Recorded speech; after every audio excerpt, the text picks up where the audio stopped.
Nithyanandam, all the Kailas, all the Paramashivasena participants, Nithyanandam in all of our Kailasas, please settle down. We just have about 3 minutes before it's time to start. Nithyanandam, Sairamaya, can you turn off the second camera that's showing the backside? Thank you, Aya.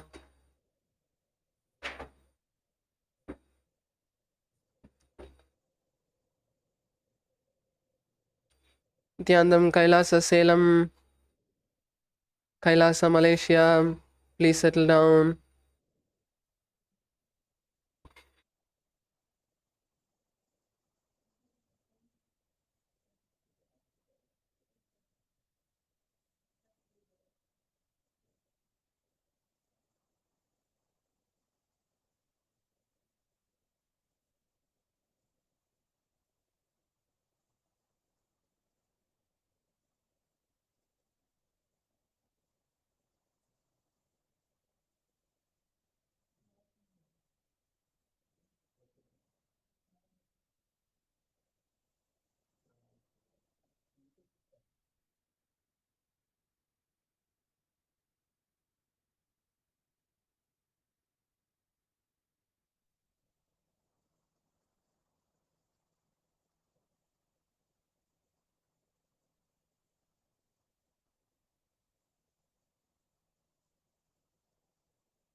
Yes, Nithyanandam. Yes, Nithyanandam. Let's all settle down, and we're now going to begin this session with the Sadguru Vandanam. Please sit in a comfortable position. Place your hands in the Atmanjali Mudra and close your eyes. Nithyanandam Paramasukadam Kevalam Jnanamurtim Dvandvatitam Gagana Sadrisham Tattvamasya Ekam Nityam Vimalamachalam Sarvadhi Sakshibhutam Bhavatitam Triguna Sadgurum Tam Namami.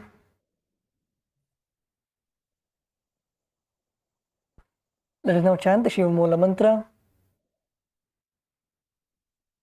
Om Ham Hom Shivaya Namaha. Om Ham Hom Shivaya Namaha. Om Ham Hom Shivaya Namaha. Om Ham Hom Shivaya Namaha. Om Ham Hom Shivaya Namaha. Om Ham Hom Shivaya Namaha. Om Ham Hom Shivaya Namaha. Om Ham Hom Shivaya Namaha. Om Ham Hom Shivaya Namaha. Om Ham Hum Shivaya Namaha. Om Ham Hum Shivaya Namaha.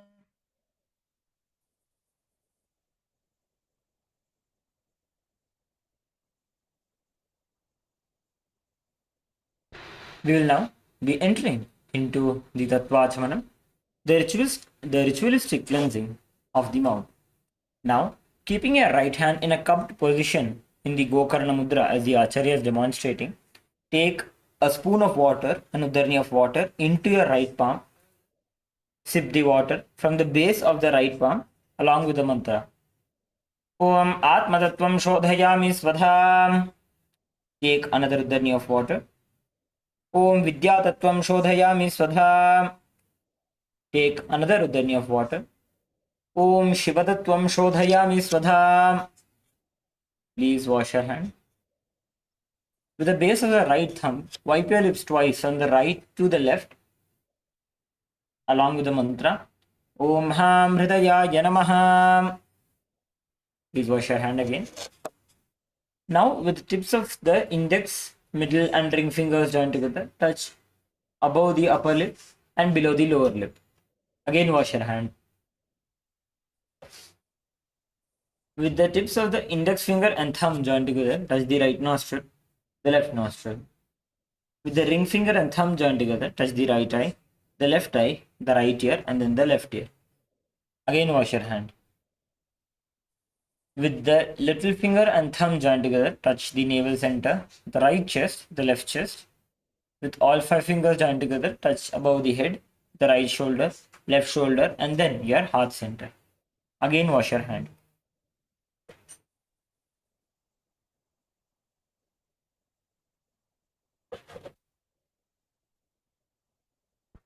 Let us now begin the Sankalpa, the conscious resolution. Please close your eyes and let us visualize how we want to manifest our body, how we want to manifest our day. Visualize what you want to make into reality as the Sankalpa for today.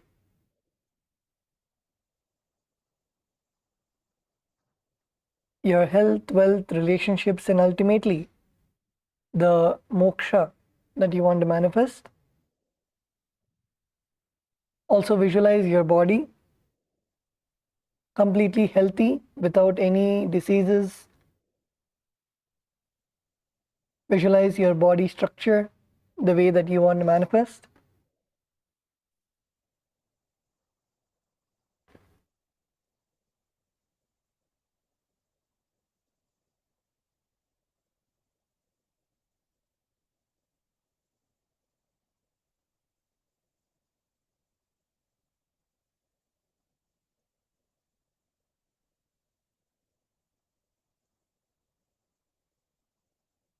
And with that, let us now begin the Sankalpa.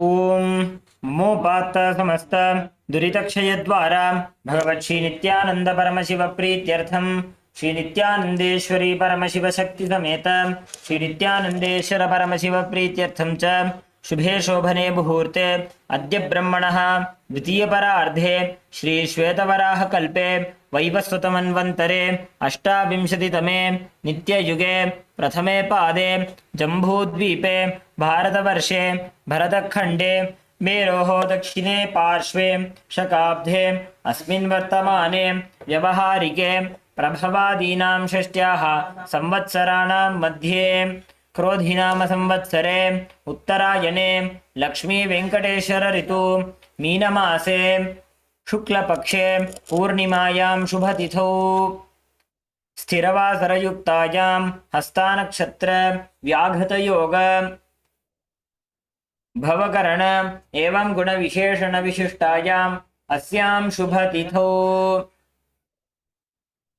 Shri कैलासोन्नत द्वादशान्त Shyamala पीठारूढ़ Shri Meenakshi सुंदरेश्वराभिन्न स्वरूप परशिवपुत्र रत्नकुमार गुरुमण्यतुल्यावतार श्री पार्वती स्तन्यपान लब्ध दिव्य ज्ञान विश्रुत सकल निगमागमसारभूत द्राविड वेद प्रवक्त्र श्रीमत् परमशिव करुणा समधिगत मुक्तामय चतुरश्रयान् गीयमान छत्र चामर श्रीचिह्नकाहलादि समस्त बिरदावल्यलङ्कृत ज्ञान विज्ञान चक्रवर्ती सर्वजन संघ सद्यो निर्वाण दीक्षा व्ययापवर्गवर्ष विश्रानजीमूत परमदकलभकेसरी शैव सिद्धांत स्थापनाचार्य श्री राजाधिराज पांड्य महाराज गुरु क्षपणशाक्यादि महांधकार निवारण ज्ञान भानु वीक्षणानर्हार्ह ध्वजोच्छेदन पूर्वक श्रीमद्ऋषभध्वज स्थापक शैव समय कर्तृ सर्वज्ञ पीठारूढ़ श्री जगद्गुरु श्री ज्ञान संबंध देशिक स्वामी वागीश सुंदर माणिक्यवाचक स्वामिनाम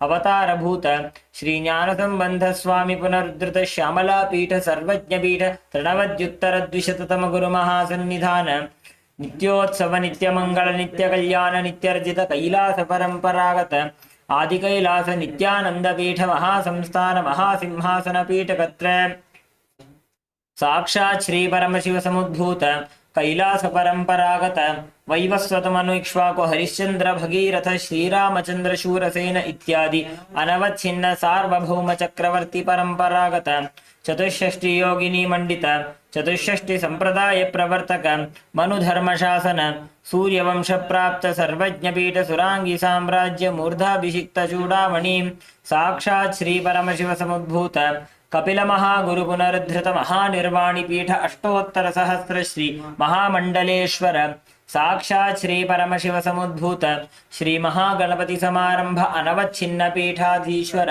गुरु परंपरा प्राप्त अटल पीठ अष्टोत्तर सहस्र श्री अटल पीठाधीश्वर धर्म मुक्ति स्वर्ग पुरस्वर्ण पीठ त्रयोविंश गुरु महासन्निधान कैलास परंपरागत आदिपीठ सर्वज्ञ पीठ जगद्गुरु श्री कैलास पुनरुद्धारक श्री कैलास परमाचार्य श्रीमत् परमहंस परिव्राजकाचार्य वर्य सच्चिदानंद प्रणव स्वरूप श्रोत्रिय ब्रह्मनिष्ठ श्रीमज्जगद्गुरु श्री भगवत श्री नित्यानंद परमशिव श्री ज्ञान संबंध देशिक परमाचार्य स्वामिनां प्रीत्यर्थम तेषां पादारविन्दयोः भक्ति सिद्ध्यर्थम गुरुकृपा कटाक्ष सिद्ध्यर्थम क्षेमस्थैर्य वीर्य विजय आयुरारोग्य ऐश्वर्यानाम् अभिवृद्ध्यर्थम धर्मार्थ काम मोक्ष चतुर्विध फल पुरुषार्थ सिद्ध्यर्थम समस्त दुरितोपशान्त्यर्थम समस्त मंगल अवाप्त्यर्थम भगवत श्री नित्यानंद परमशिव प्रसादेन सकुटुम्बस्य ज्ञान वैराग्य जीवन मुक्ति प्राप्त्यर्थम पूर्ण आरोग्य युक्त दृढ़गात्र योगिक शरीर सिद्ध्यर्थम परमशिव शक्ति आविष्करणार्थम नित्यानंद योगाभ्यासं करिष्ये. Please wash your hand with an uddarni of water. Om apa upasprishya.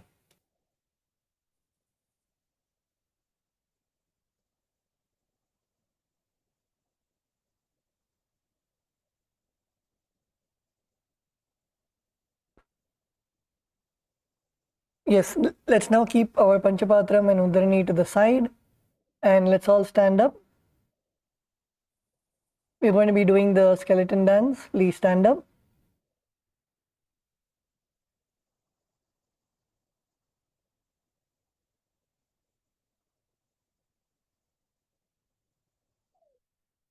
Visualize yourself as a skeleton, only with bones, no muscles, no skin,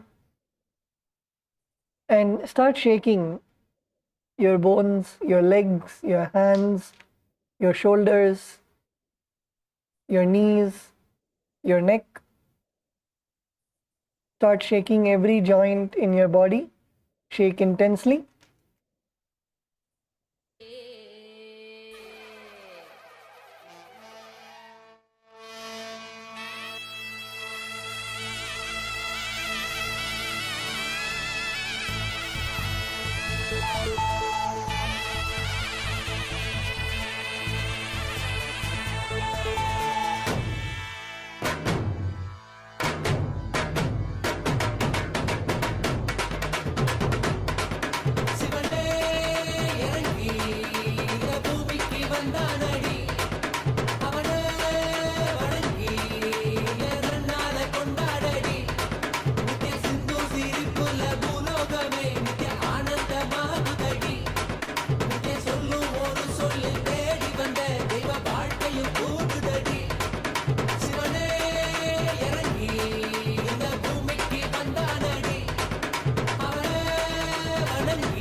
Yes, now relax.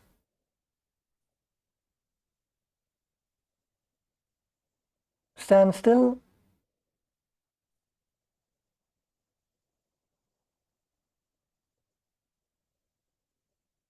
Bring your awareness to your breathing. Inhale deeply and exhale.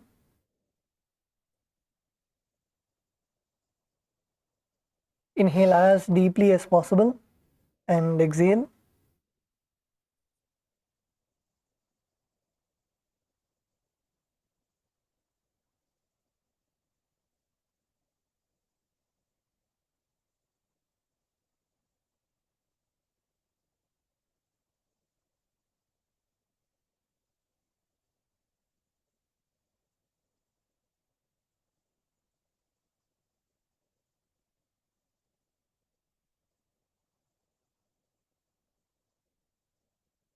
Okay, you can now open your eyes and let's all settle down in our mats. Today we're going to begin the Tritiya Vinyasa Krama, the third sequence of 308 asanas, 508 asanas. So let's settle down in our yoga mats.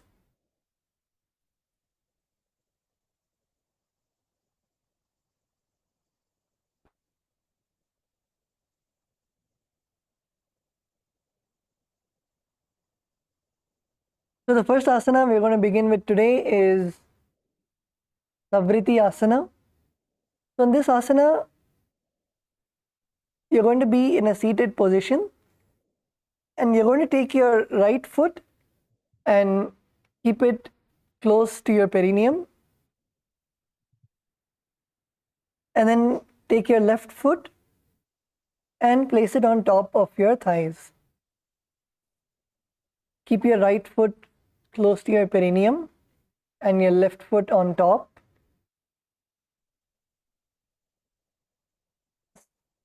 On your knees, sit straight.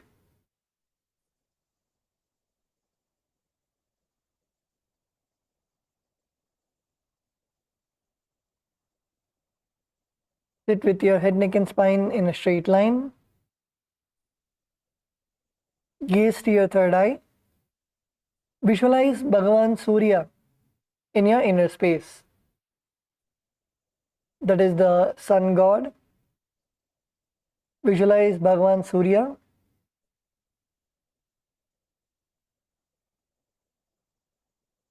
Perform the Samana Kumbhaka. Samana Kumbhaka is inhale, hold your breath, and visualize the fire in your Jataragni.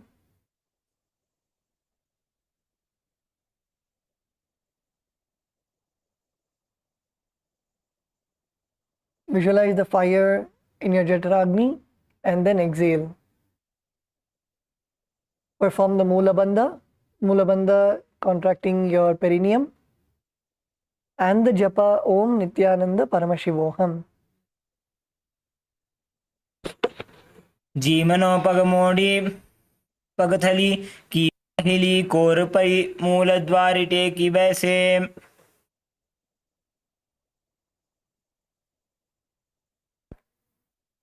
Now relax and open your eyes. The next asana is Vajrasana 2. So in this asana, you're going to continue to keep your right heel at your perineum and your left foot on top, and place your hands on top of your knees. This time you're going to gaze to your nose, and in this asana you're also going to perform the Uddiyana Bandha. Uddiyana Bandha is pulling your stomach in and up. So completely exhale and pull your stomach in and up. If you want to feel, you can place your hands on your stomach and feel your stomach going inside.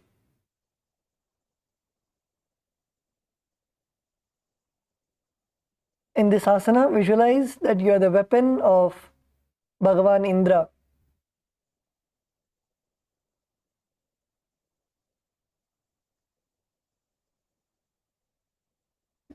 Perform the Samana Kumbhaka. Inhale, visualize the Jataragni, the fire in your stomach, and exhale. And perform the japa Om Nithyananda Paramashivoham. सव्येन कन्दं प्रपीड्य चान्यं पादं तुलिङ्गोपरि निक्षिपे च वज्रं सदा प्राणजये च सिद्धं ग्रीवातनो मस्तकमस्तशस्तम्.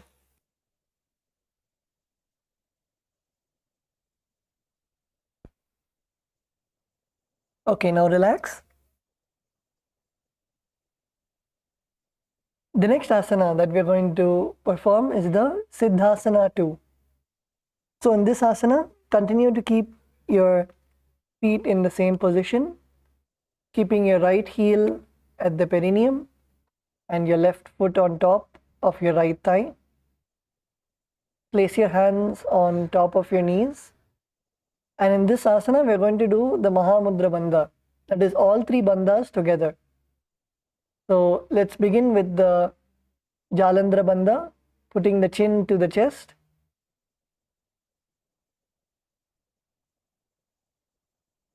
Second is Uddiyana Bandha, pulling your stomach in and up. Third is Mula Bandha, contracting your perineum.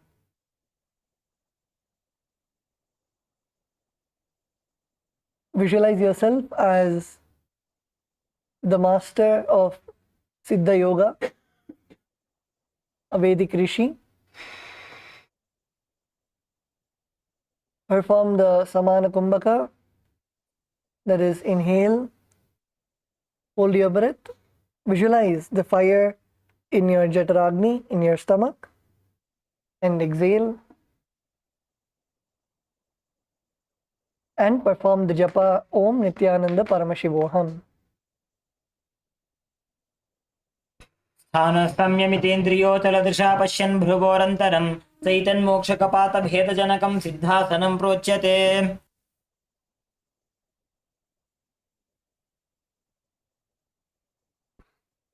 Now relax. You can relax all the three bandhas. The next asana is Brahmasana. So in this asana, continue to place your right foot at the perineum and your left foot on top. And keep your left toes in between your thighs and legs.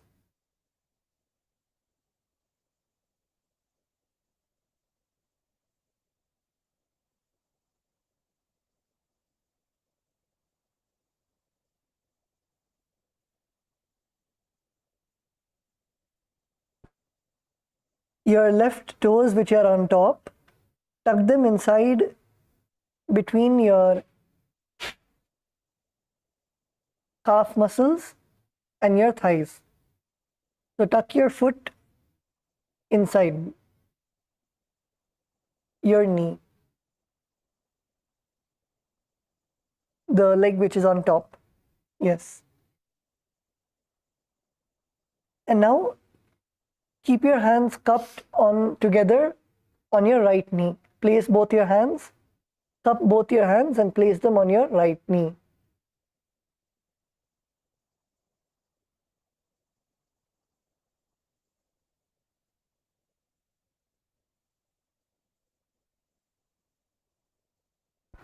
Cup both your hands and keep it together on your right knee and gaze to your nose.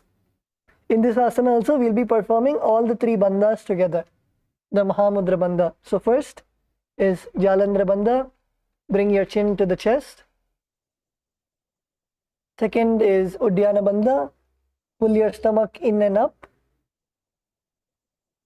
And third is Mula bandha, contract your perineum.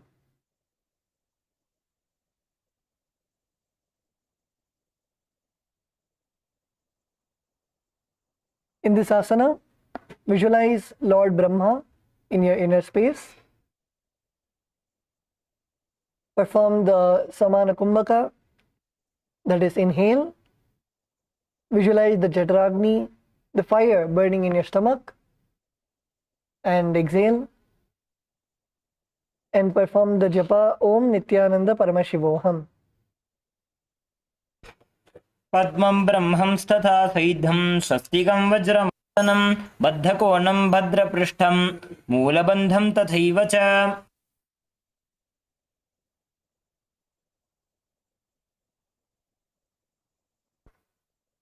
Now relax. The next asana is Muktasana. So in this asana, again continue to be in the same position. Keep your right heel at the perineum, and this time you can untuck your foot and you can keep your left foot on top of your thighs. And place both your hands on top of your respective knees. Sit in a relaxed way and listen intensely to the sounds that are happening around you.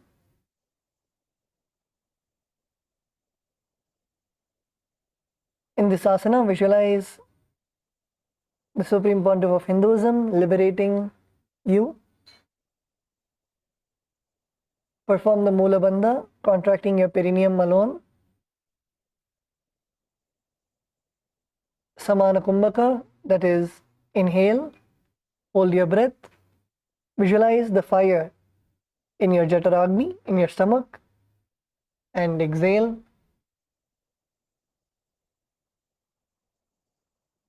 And perform the japa Om Nithyananda Paramashivoham.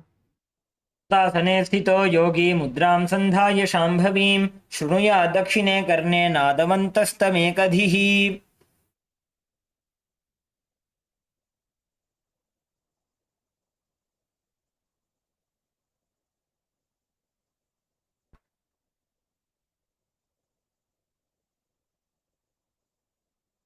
Now relax. The next asana is Valmikasana. So in this asana, continue to keep your right heel at your perineum and keep your left foot on top. Place your hands in the Bindu Mudra. Bindu Mudra is your index finger and thumb joined together, and all the other three fingers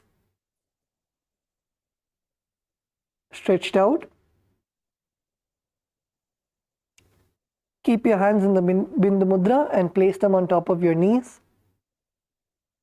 Gaze to the third eye. Visualize yourself as sage Valmiki, the one who wrote the Ramayana.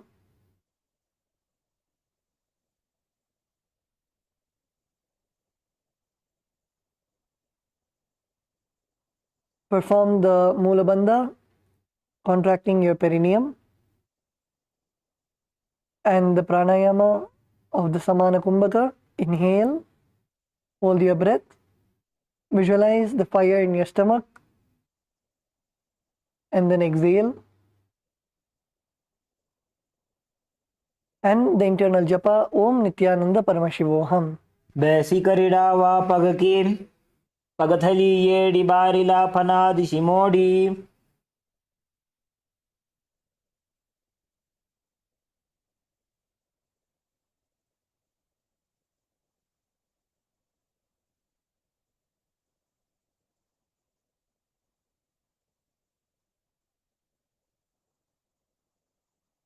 The next asana is Dvishirasana. So in this asana, continue to keep your right heel at the perineum and your left foot on top. Place your hands on top of your knees and now raise your left shoulder. Raise your left shoulder high, bringing your shoulder next to your ears, and visualize it being your second head. Visualize your shoulder as your second head and visualize yourself like a devata, like a god with more than one head.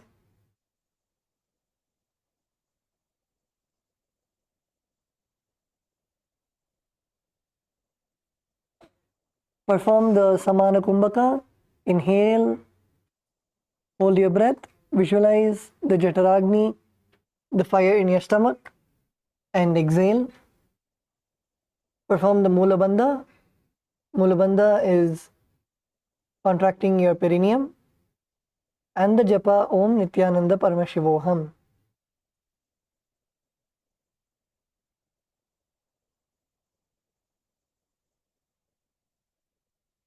स्कन्दशिरः पर्यन्तं नीत्वा स्थातव्यं द्विशीर्षं भवति.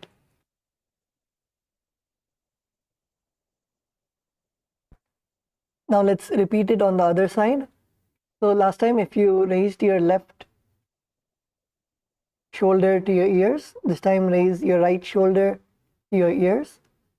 Continue to keep your hands on your knees and lift your shoulder all the way up to your ears.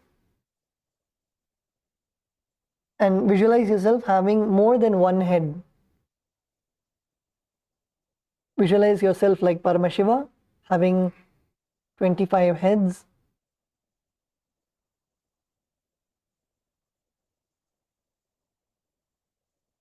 Perform the Samana Kumbhaka, that is inhale.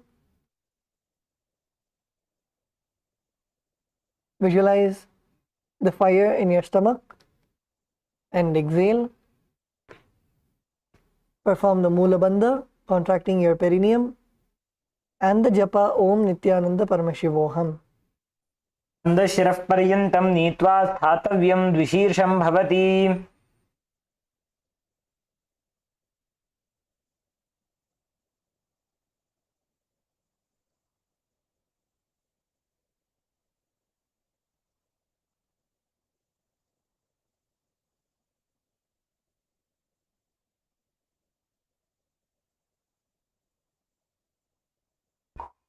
Yes, now relax.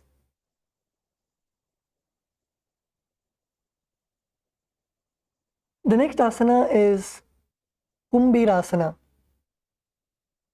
So in this asana, you're going to keep your legs in the same position.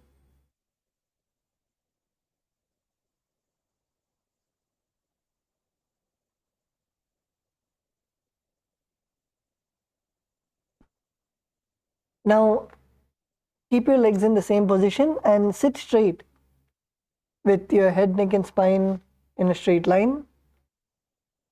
And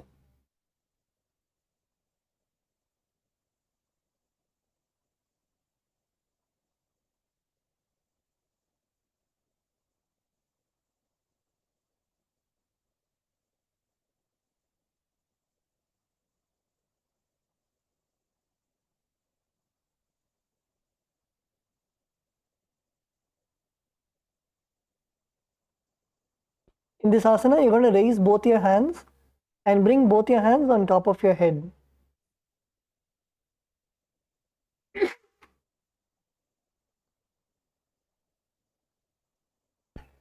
Raise both your hands and keep it on top of your head. Gaze to your nose. Visualize yourself as an alligator. नितम्बे हस्तयुगलं भूमौ संकोचितः पतेत्. कुम्भीरासनमावक्षे वायूनां धारणाय च.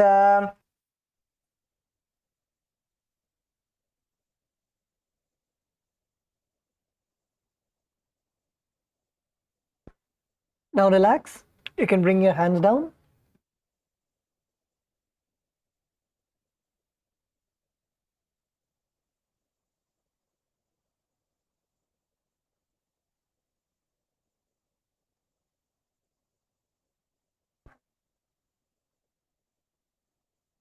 Now you can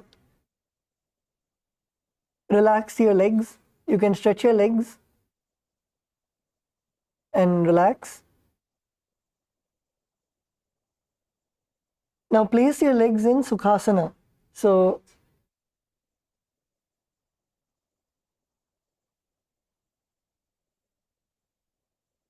come to a cross-leg position.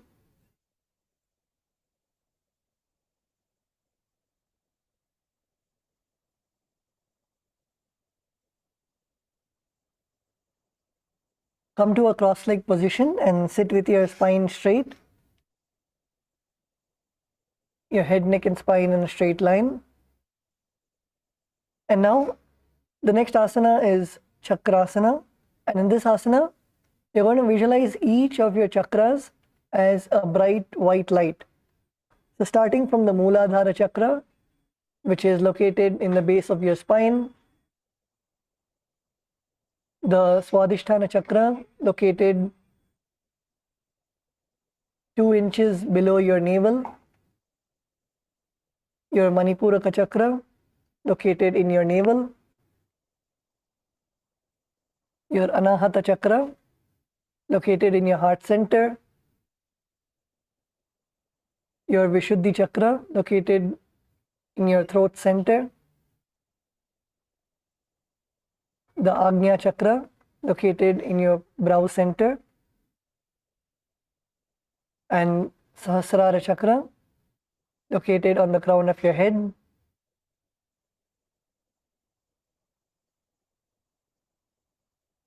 Perform the Mula Bandha and the Samana Kumbhaka. Inhale, hold your breath. Visualize the Jataragni, the fire in your stomach, and exhale. And perform the internal japa Om Nithyananda Paramashivoham. सव्योरुदक्षिणे गुल्फे दक्षिणं दक्षिणेतरे निदध्यादृजुकायास्तु चक्रासनमिदं मतम्.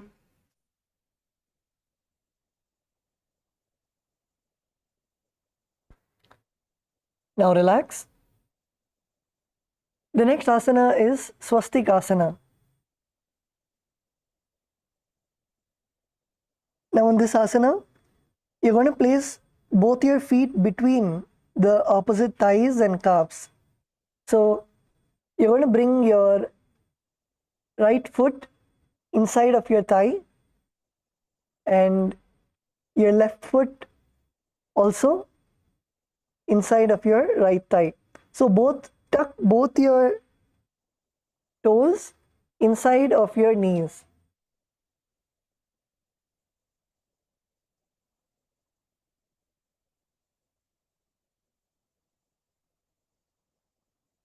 Make sure that both your feet are inside of your knees.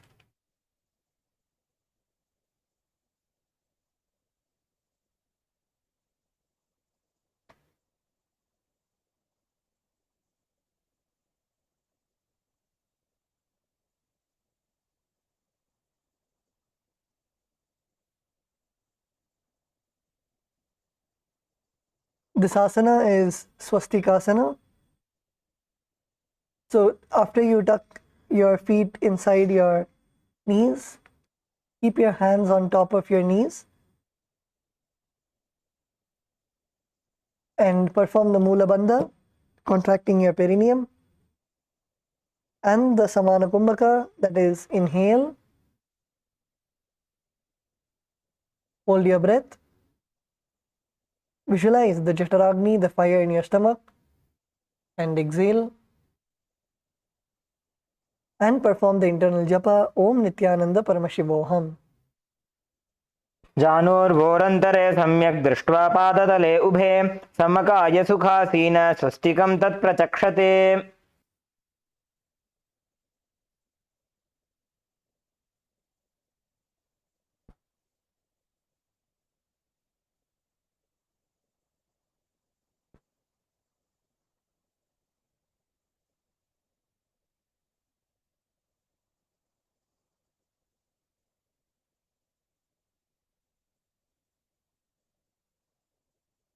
The next asana is Swastikasana 3. So continue to keep both your feet in between your opposite thighs and calves. Now bring your hands to your heart center and interlace your fingers. Interlace your fingers and place it on your heart center. Sit straight with your head, neck and spine in a straight line and gaze in front of you. The mudra that you're performing is the Parashu mudra, interlacing your fingers. Keep them on your heart center and embody peace, well-being, good fortune and prosperity. Create a space of visualization of all of the auspiciousness in your life and the lives of everyone around you.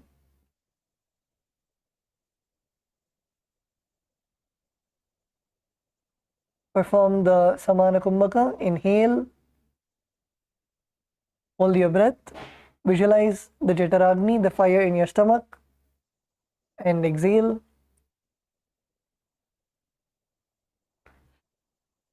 Perform the Mula Bandha, contracting your perineum, and the Japa Om Nithyananda Paramashivoham. जानुर्वोरन्तरे कृत्वा योगी पादतले उभे ऋजुकाय समासीन स्वस्तिकं तत्प्रचक्षते.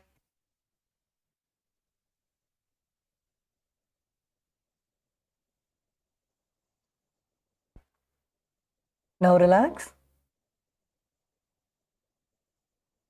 The next asana is Virasana. So in this asana, you're going to place your right foot, you can uncross your feet.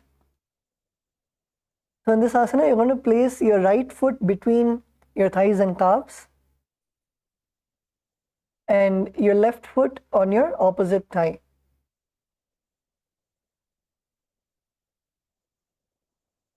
Place your right foot in between your thighs and calves and place your left foot on your opposite thigh.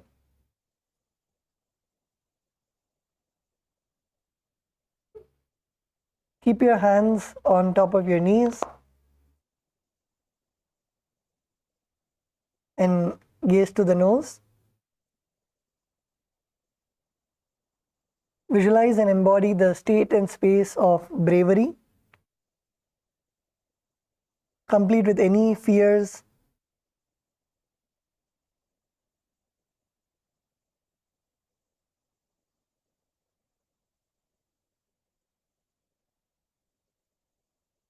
perform the Mula Bandha.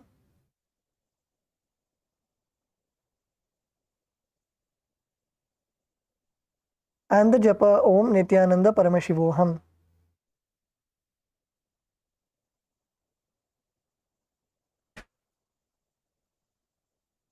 एकस्मिन्नु एक वीरासनमनस्थैर्यकरमुत्साहवीर्यकृते लक्ष्यसन्धानजननं सुखासनमनामयम्.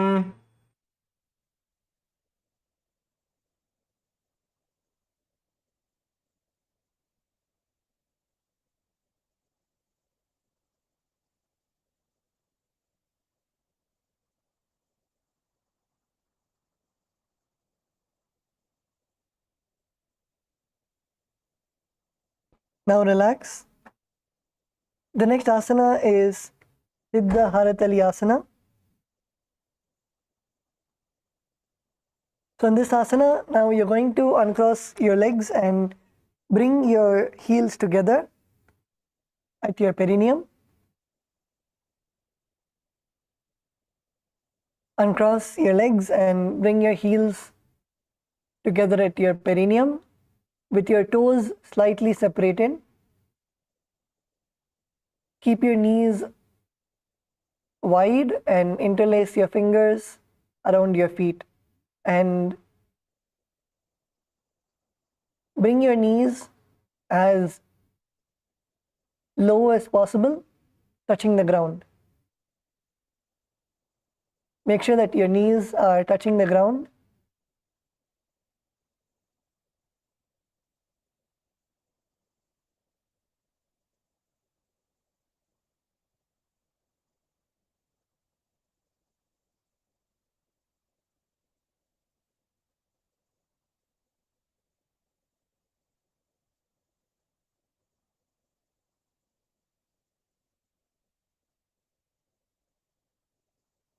Yes, Kailasa, Malaysia.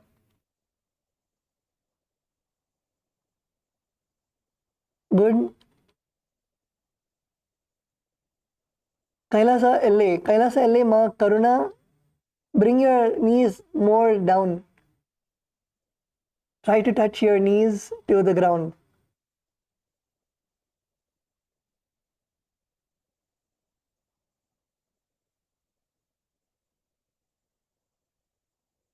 Yes, Kailasa, Malaysia, male bodies. Kailasa, Malaysia, male team. Yes, push your knees down. Push your knees down.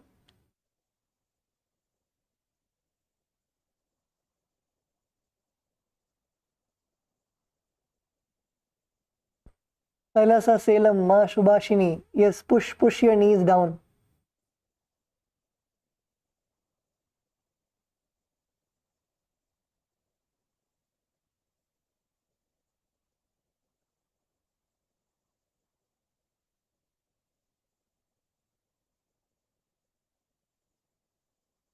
Kailasa, LA, male team, good.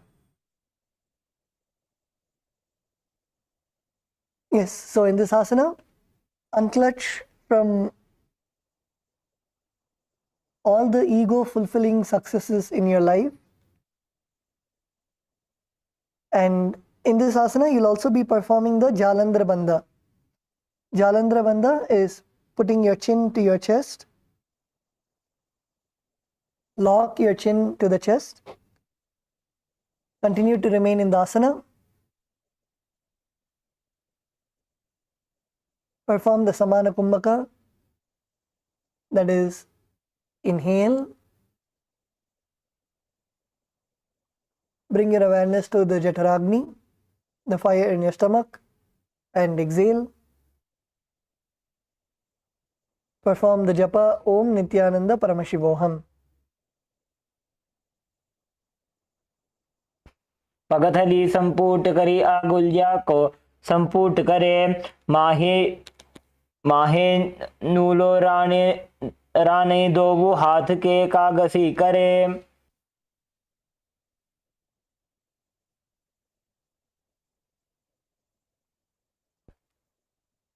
Now relax. The next asana is Bhadrasana. So in this asana, continue to sit and bring your heels together at your perineum. Keep your knees wide and interlace your fingers around your feet. And in this asana also push your knees all the way down as much as possible.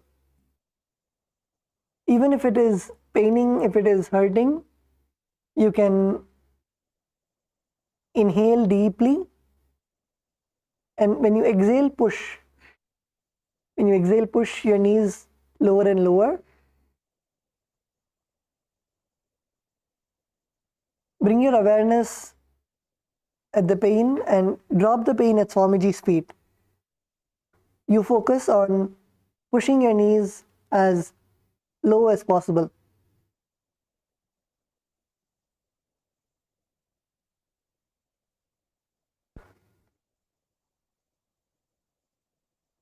And once your knees have touched the ground, you can interlace your fingers around your feet and visualize yourself as Bhagavan Veerabhadra.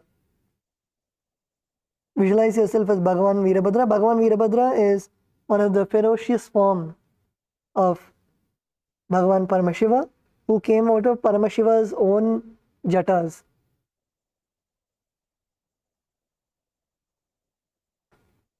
And in this asana, you're going to perform all the three bandhas, the Mahamudra Bandha. So let's begin with the Jalandhara Bandha. Bring your chin, lock your chin to the chest. Second is Uddiyana Bandha. Pull your stomach in and up.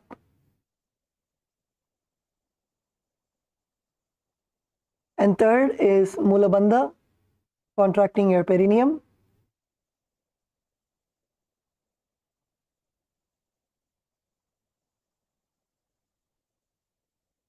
And perform the japa Om Nithyananda Paramashivoham. गुल्भौ च वृषणस्यादः सीवन्त्याः पार्श्वयोः क्षिपेत् सव्यगुल्फं तथा सव्ये दक्षगुल्फं तु दक्षिणे.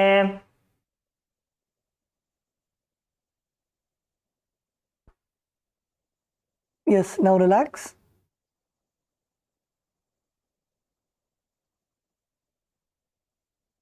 The next asana is Yoga Nrisimhasana. So in this asana, you're going to sit on the ground with your knees raised. Sit on the ground and raise your knees up. And now cross your heels. Cross your heels.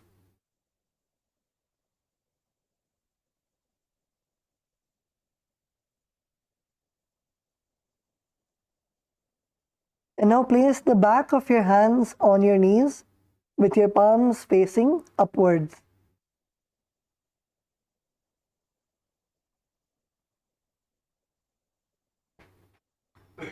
Place the back of your hands on your knees with your palms facing upwards and visualize yourself as Bhagavan Narasimha. Bhagavan Narasimha is one of the 10 avatars of Bhagavan Mahavishnu, who has a lion face. And stick your tongue out and exhale.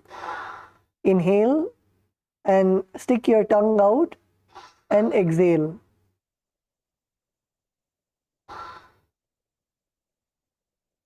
And perform the japa Om Nithyananda Paramashivoham. मायूरं पिञ्छमायूरं पद्मपीठसमन्वितं कौकुटं गर्भपिण्डं च कौर्मं योगनृसिंहकम्.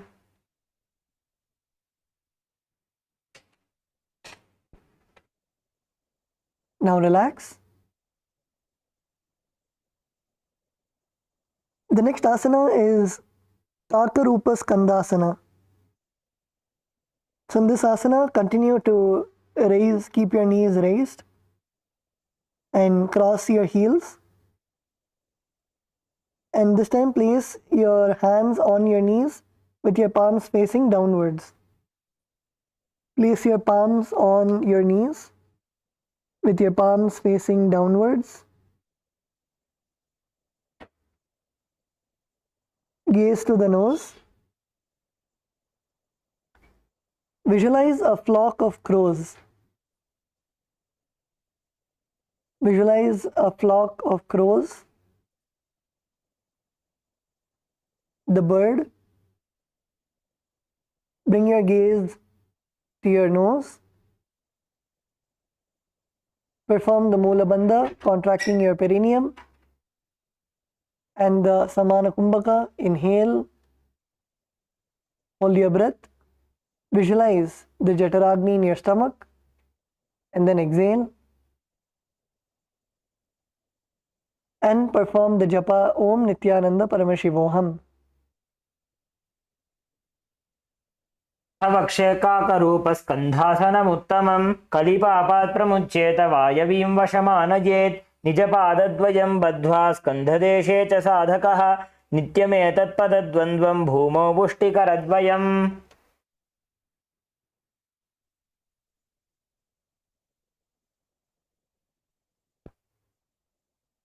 Now relax. The next asana is Utkatikasana. So in this asana, sit on the ground with your heels on the ground, with your feet flat and your knees raised up, and make sure that your heels are touching your perineum. Bring your heels close to your body so it's touching your buttocks and your knees raised up.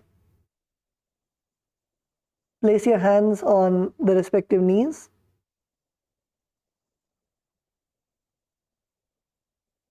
Bring your heels as close as possible. KAILASA LA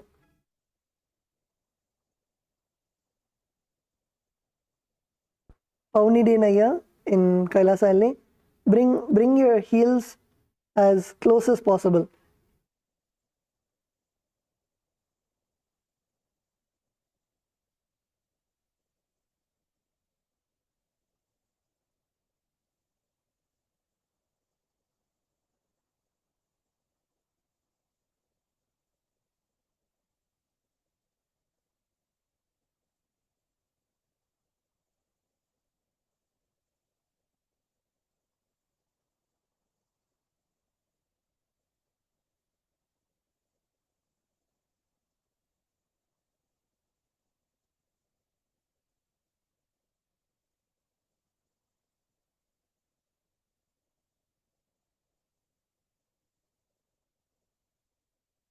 Visualize sitting in the space of Upanishad with the Supreme Pontiff of Hinduism.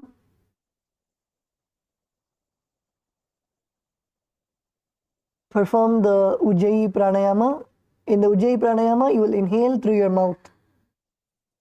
Inhale through your mouth and hold your breath for as long as possible and exhale. Perform the Mula Bandha, contracting your perineum, and the Japa Om Nithyananda Paramashivoham. श्लिष्टर्गुलिश्लिष्टगुल्फो भूश्लिष्टोरुप्रसारयेत् यत्र भविष्यपादो तद्दण्डासनमुदीरितम्. Now relax. The next asana is Dandasana. So in this asana, you're now going to extend your legs in front of you, keeping your ankles and toes together, and rest your hands on your thighs. Visualize yourself as Paramashiva's Yoga Danda. Yoga Danda is whenever it's an object which has high spiritual significance, where the Vedic rishis keep their hands on the stick, rest their hands on the stick to do the japa. So visualize yourself as that stick that Paramashiva keeps his hand on.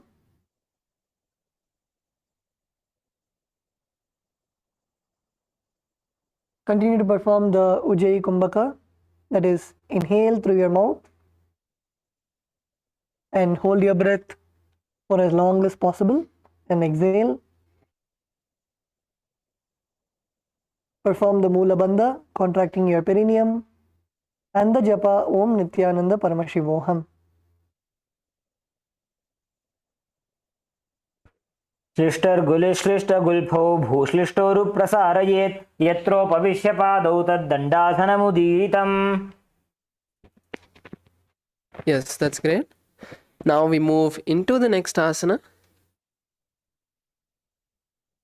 which is Tadaka Mudrasana. So let us now enter into this asana. So now let's take a deep breath, raise our hands all the way to the sky and lower our foreheads onto the knees in Tadaka Mudrasana. Visualize yourself as a water body. So how the water flows, same way. Allow your body to flow into this asana, lower yourself down, stay there and completely relax.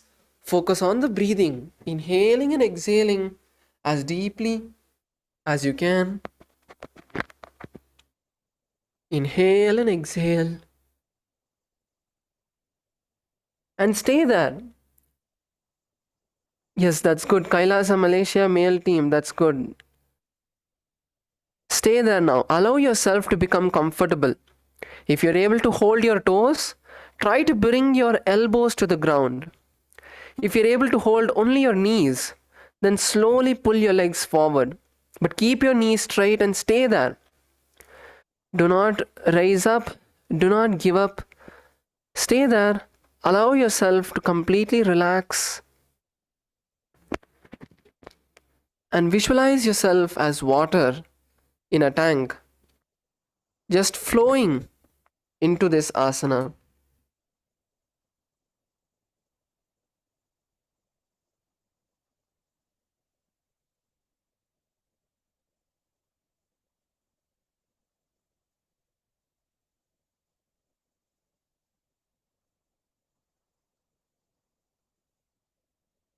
Let's take a few more moments to stay here in this asana. Perform the Ujjayi Kumbhaka. Inhale through your mouth, nice and deep.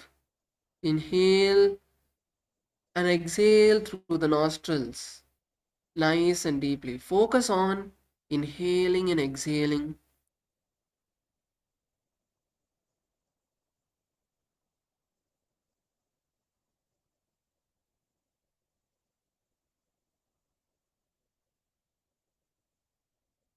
Try to have a breakthrough. Push yourself a bit further than what you have done before. If before you have just held your toes, now hold your feet. If you are held only your knees, move your hands forward into your shins, towards your ankles.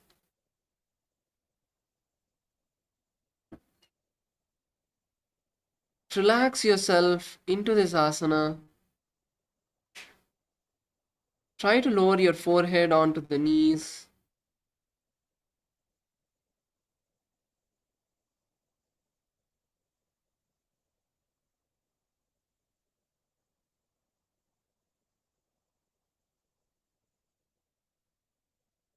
Inhale and exhale nice and deeply.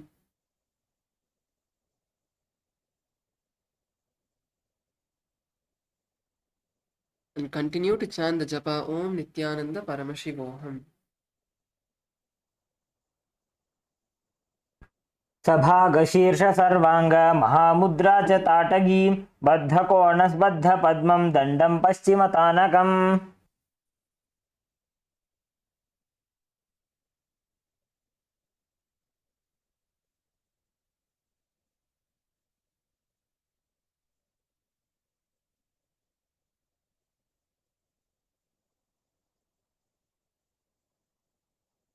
You can now slowly raise up. Now we move into the next asana, which is Prayankasana. So in Prayankasana now, we are going to place our hands on the ground and lift our buttocks off the ground.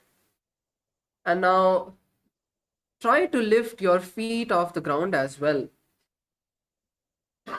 Lift your feet off the ground as high as you can. You can first start with lifting your buttocks. Good. Kailasa, Malaysia. Yeah, that's good. You're able to stand on your hands. That's good. So now let me give you the technique to perform the asana. So first is bring your hands in front of your buttocks. So don't keep your hands behind you. Harshaya, bring your hands more forward and straighten your back. Bring your hands more forward. So like in front of your thighs, next to your thighs, your hands have to be. And bring your hands nice and close. And now lift your buttocks off the ground and try to kick your legs up. And lean back, try to lean backward.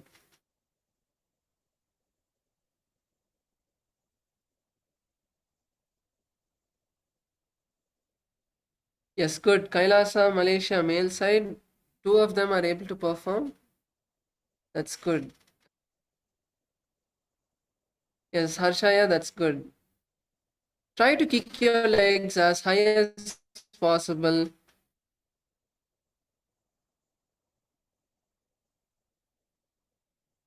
Saramaya, bring your hands a bit more forward. Bring your hands a bit more forward. And nicely squeeze your legs. Squeeze your legs with your hands so that you're able to, once you lift your legs, using that pressure you're giving between your legs, because your legs are now stuck in between of your hands, you'll be able to balance that as well. So visualize a cradle, a rocking cradle as you perform this asana, and continue to chant the japa Om Nithyananda Paramashivoham.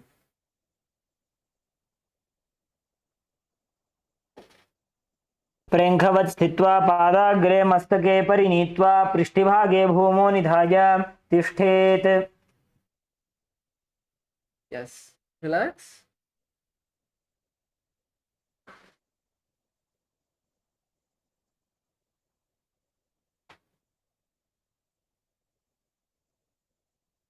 Now we move into the next asana, which is Prankasana 2. So now in Prankasana 2, more than being rigid and stable in this one posture, we are going to kick our legs as high as we can. So like an actual rocking cradle. So first we were in the stable position. Now you want to rock your legs as high as you can and bring it down. So you can kick your legs as high as you can and try to bring your legs slowly down. Try to land them slowly. You don't want to crash your legs. Bring your legs slowly down. So if you want, you can start with keeping one leg on the ground and kick the other leg up. So this is a bit easier on your hands and shoulders. For those of you who are able to perform Prankasana, you can actually perform the full asana where you are kicking your legs together as high as you can and bringing yourself down as if you are rocking yourself in a cradle. Continue to perform the Ujjayi Kumbhaka. Inhale through the mouth and exhale through the nostrils. And chant the japa Om Nithyananda Paramashivoham.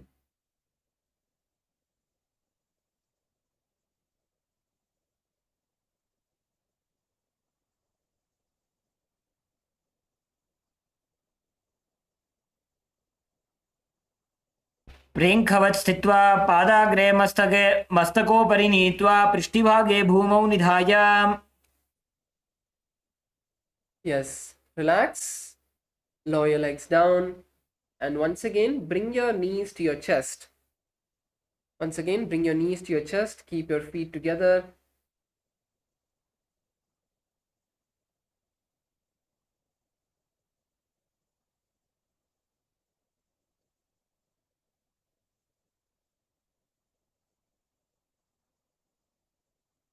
Keep the heels close to the buttocks and gaze to the third eye in Yogasana 3. Continue to perform the Ujjayi Kumbhaka as you inhale deeply through the mouth and exhale through the nostrils. Wrap your arms around the knees. Don't just hold your knees, wrap your hands around the knees.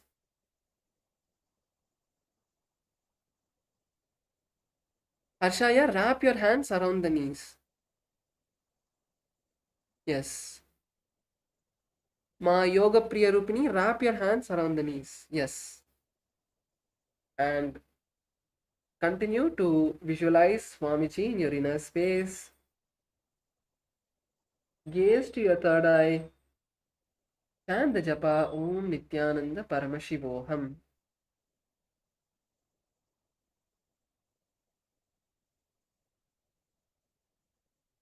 भेदान्वितं पादं तस्य हस्तेन बन्धयेत्. अथ योगासनं वक्ष्ये यत्कृत्वा योगिराट् भवेत्.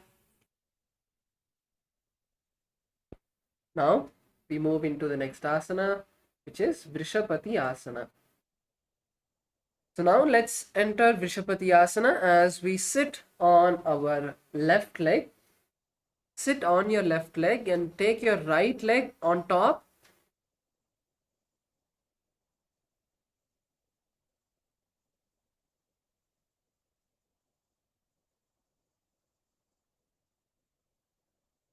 Sit on the left leg.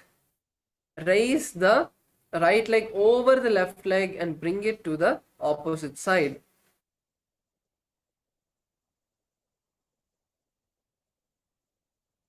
Place the hands on the top knee. Yes, Kailasa Malaysia, male side, that's correct. Sit with your back straight. Pauni Denaya, that's good. Keep your hands on your top knee.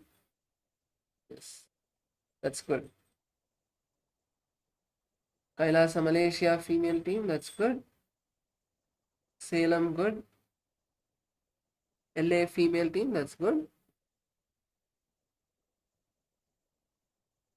Visualize a temple in your inner space.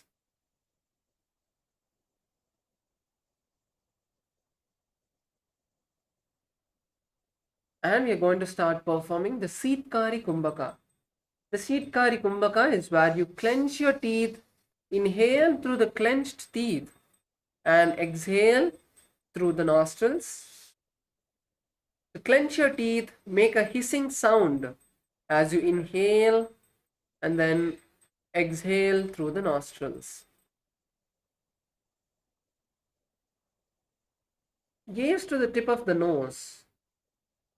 Bring your gaze to the tip of the nose and chant the japa Om Nithyananda Paramashivoham.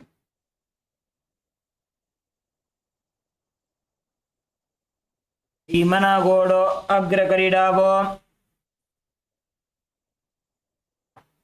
Pagajimani Pashati Ani Modi Kulani Cherashi Panapani Adhararahi Hat Goda Uparirashe. Yes.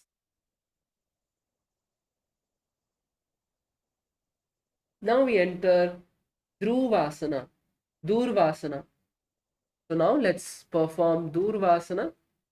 Now cross your knees. So basically from the previous asana that we are sitting on our left leg, slide the left leg outside to the right hip. So slide the leg out and sit on the floor.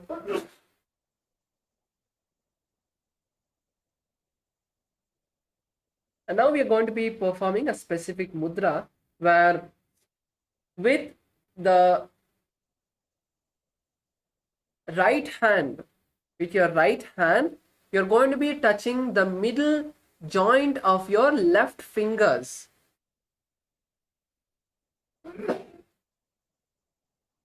So with your right hand, touch the middle joint of your left fingers. You can zoom in also for you.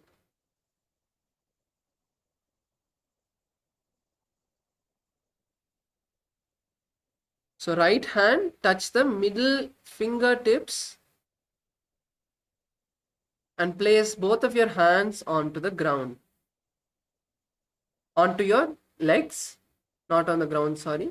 Please place your hands on your legs with the palm facing upward. So with your right hand facing upward,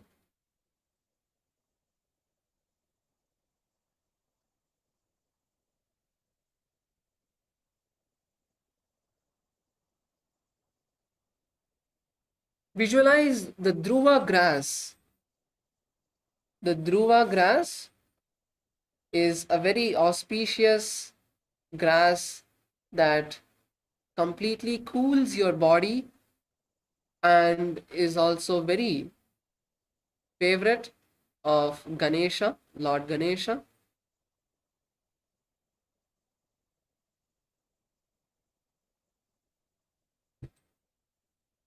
And continue to perform the Seetkari Kumbhaka. Inhale through the clenched teeth, making a hissing like sound. And exhale through the nostrils.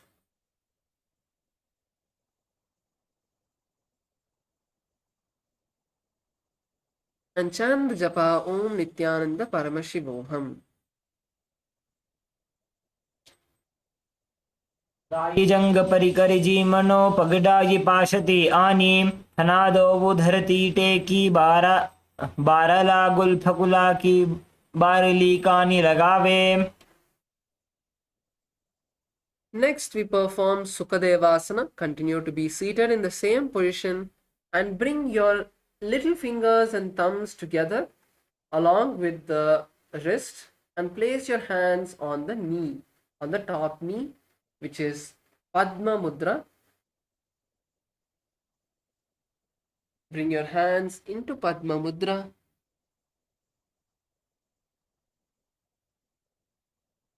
Visualize all the gods and goddesses are pleased with you.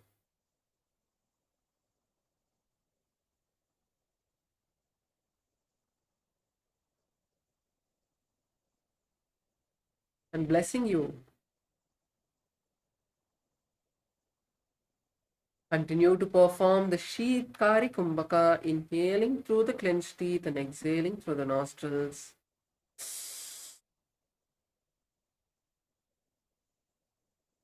Take a nice deep breath through the teeth and exhale through the nostrils. Perform the Mula Bandha, tightening the perineum. And gaze to the tip of the nose. Look at the tip of your nose and chant the japa Om Nithyananda Paramashivoham.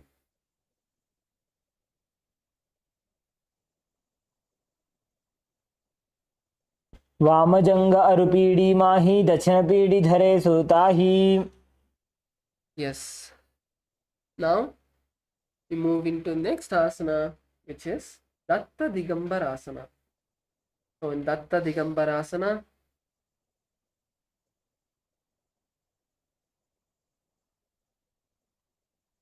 continue to be seated in the same position and place your hands on your feet and hold your feet. Hold your feet. Keep your head, neck, and spine in a straight line.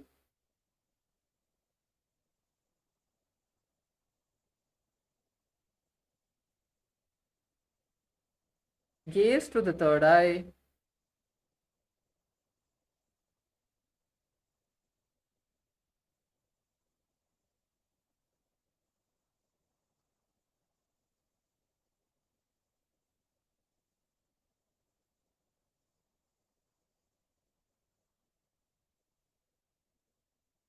Visualize Paramashiva has blessed you with all the material needs that you need in your life. Gaze to your third eye. Continue to perform the Shitkari Kumbhaka, inhaling through the clenched teeth, taking nice and deep breath, and exhaling through the nostrils.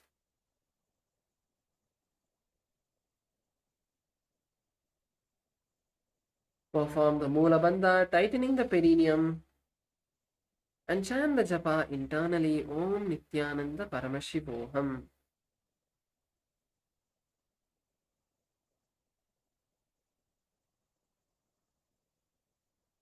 प्रथम जीवन पाव उचावे दाई जंग उपरी करी ल्यावे दाई पाखती ताको आने घोड़ा ऊपर तल करी ठाने. Continue to be seated in the same position. Hold on to your big toes with all of your fingers and lean forward and down, bringing the forehead to the ground in front of you. Bring yourself as low as possible. However low you can, bring yourself down. Try to bring your forehead to the ground in front of you as we perform Machandrasana 3, visualizing a fish in our inner space. Visualize a fish in your inner space.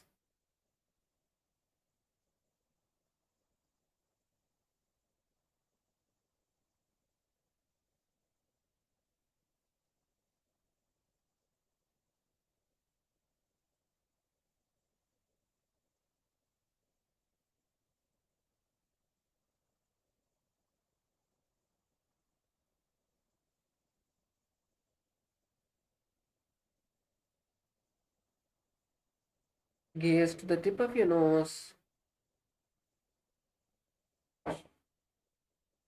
Continue to perform the Shitkari Kumbhaka, inhaling through the clenched teeth and exhaling through the nostrils.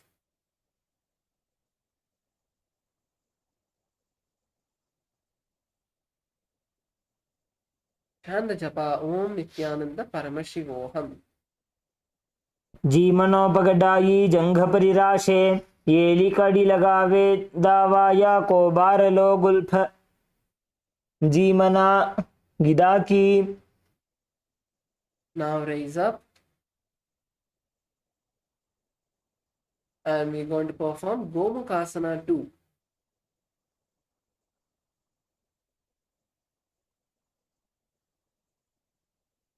So now in Gomukhasana 2, bring your right arm up all the way behind your back, and then bring your left arm from the under of your left side and hold on to your hands from behind the back. Try to hold on to your hands behind the back. Open your shoulders up. Squeeze your back forward, pushing yourself forward. Roll your shoulder blades back.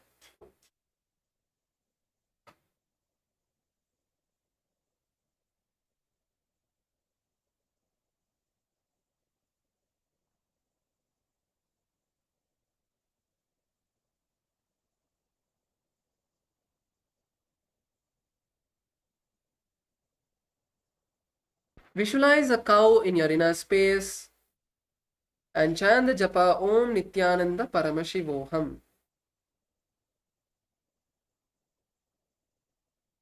उत्तानकूर्मपीठं च संहस्गारुडमेव च वातायनं गोमुखं च भारद्वाजं त्रिविक्रमम्. Yes, now you can all open your legs, shake them out, relax your knees and ankles.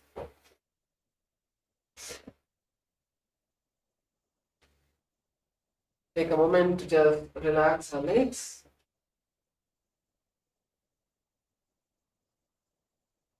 Roll your ankles, relax your knees, just shake your knees out. And yes, let's now move on to Vrishapati Asana on the opposite side. So let's perform Vrishapati Asana on the opposite side. So this time, sit on the left foot. Sorry, this time, sit on the right foot. Last time we did on the left side. So sit on the right foot and raise your left leg above the right and bring the left leg to the right hip.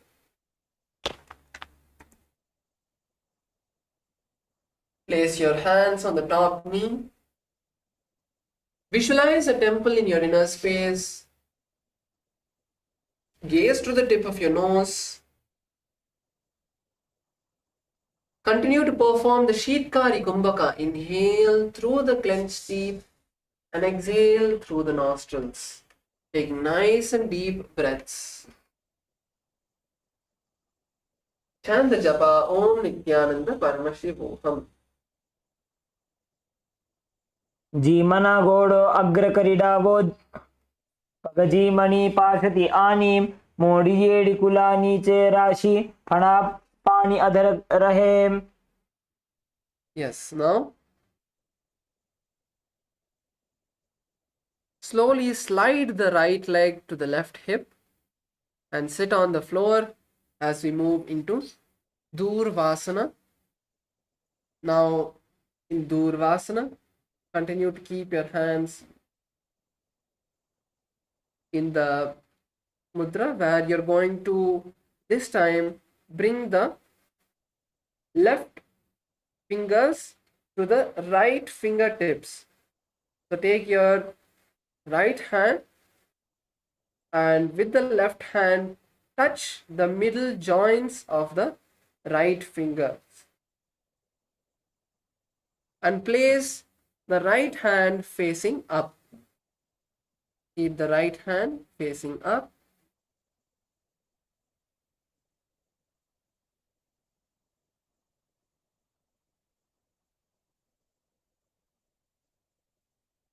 Visualize the Durva grass in your inner space. Gaze to the tip of your nose. Inhale through the clenched teeth in the Sheetkari Kumbhaka, taking nice and deep breaths through the clenched teeth and chant the japa Om Nithyananda Paramashivoham.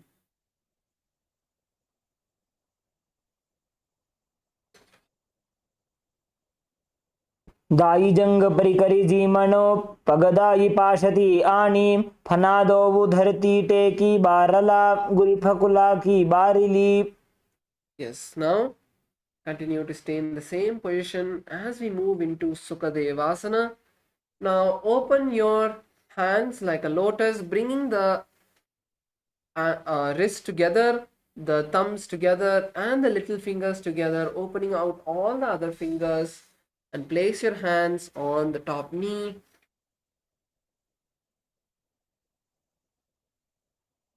Now visualize all of the gods and goddesses are pleased with you and blessing you.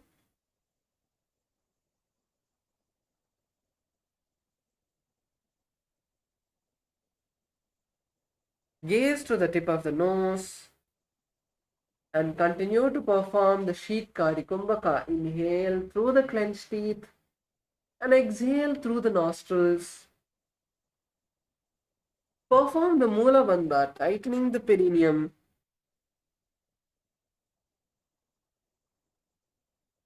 And chant the japa Om Nithyananda Paramashivoham.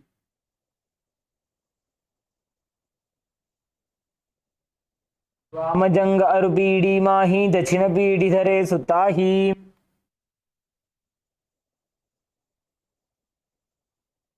Now we move into Datta Digambarasana. Now hold on to your toes or your feet. Hold on to your feet with all of your fingers.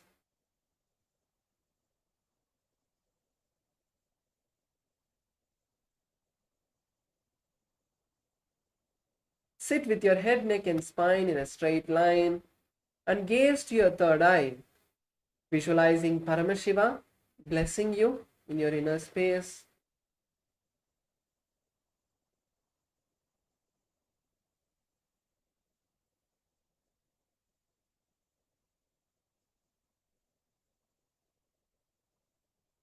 Gaze to your third eye.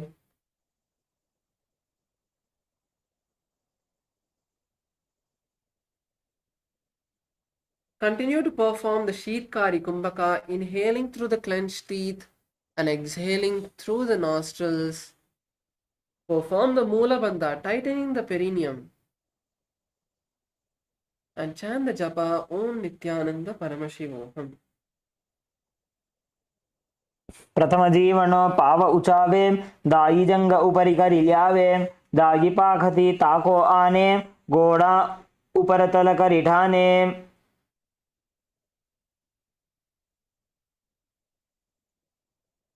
Now we move into next asana, Machandrasana. Holding on to your big toe with all of the fingers, lean forward and down as you take a nice breath through the teeth in Sheetkari Kumbhaka. Lower yourself down, bring the forehead onto the ground. Inhale and exhale in Sheetkari Kumbhaka and gaze to the tip of the nose.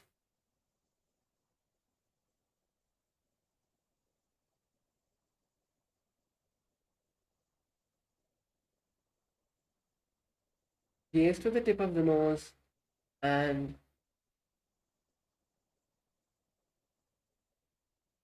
chant the japa Om Nithyananda Paramashivoham. पगदाई जंग परिराशे Eli कड़ी लगावे दावाय कौबार लोग Gulf जी मना गिदा की माहिली. Now we move into the next asana, which is Gomukhasana. So you can slowly raise up.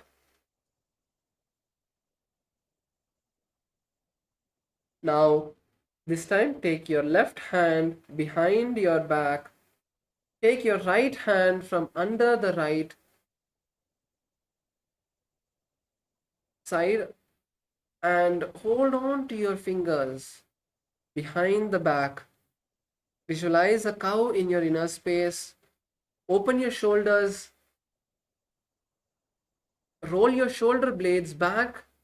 Push your back forward. And squeeze your hands behind. Even if you're able to touch, that's good. Stay there. And Continue to perform the Sheetkari Kumbhaka. Inhale through the clenched teeth and exhale through the nostrils. Chant the japa Om Nithyananda Paramashivoham. उत्तानकूर्मपीठं च संहद्गारुडमेव च वातायनं गोमुखं च भारद्वाजं त्रिविक्रमम्. Now relax and you can all open your feet. Let's once again just relax our legs.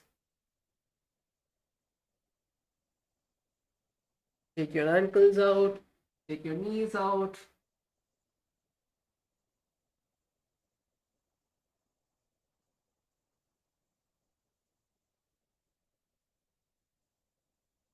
Yes. Now let's hold our feet. Be seated on the ground and fold your feet outside of each hip. So bring your legs to your side. Sit on the ground. This is Virasana. Try to be seated on the ground between your feet. If you can't, slowly keep your hands on the ground in front of you and lower yourself. Allow your knees to stretch slowly and enter into this asana. To start with, you can keep your buttocks on the toes instead of on the ground fully. Then slowly first remove the heels to the side and then move the toes as well and place your buttocks on the ground. Bring yourself step by step. Allow the knees to stretch.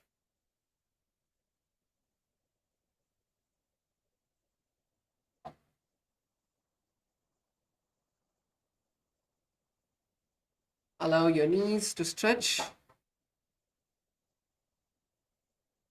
Now you're going to be performing the Rechaka Kumbhaka, where you exhale completely, hold your breath as long as you can, and then inhale. So exhale through the nostrils, hold your breath as long as you can, and then inhale back through the nostrils.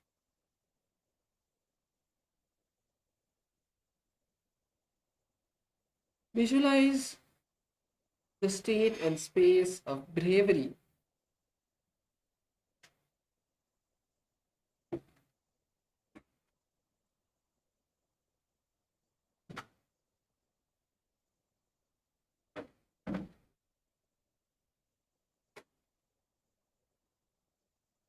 Perform the Mula Bandha, tightening the perineum, and the japa Om Nithyananda Paramashivoham.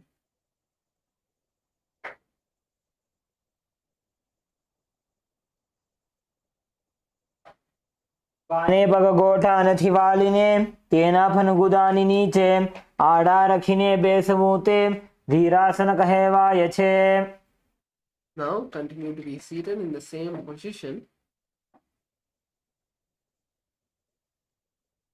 Now you're going to raise the left knee to your chest.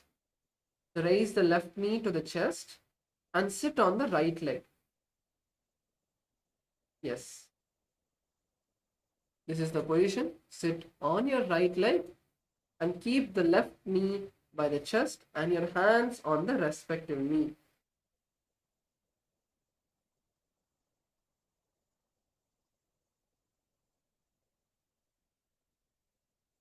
Gaze to the third eye.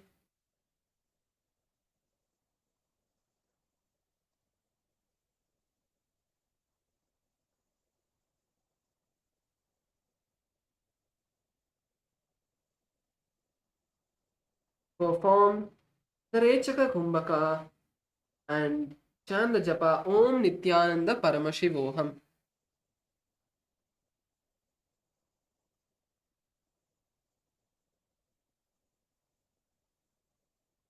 Davos पगधीसनाति वाली तेनी पानी धगराने अडाडिने बेसमूते दक्षिण पाद धीरासन छे. Now bring your right leg in front of the left foot. So keep your left leg in the same position and bring your right leg in front of the left foot.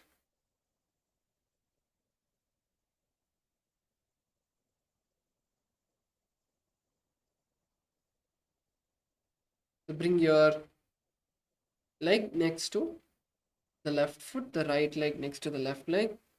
And now wrap the left knee with both of your hands.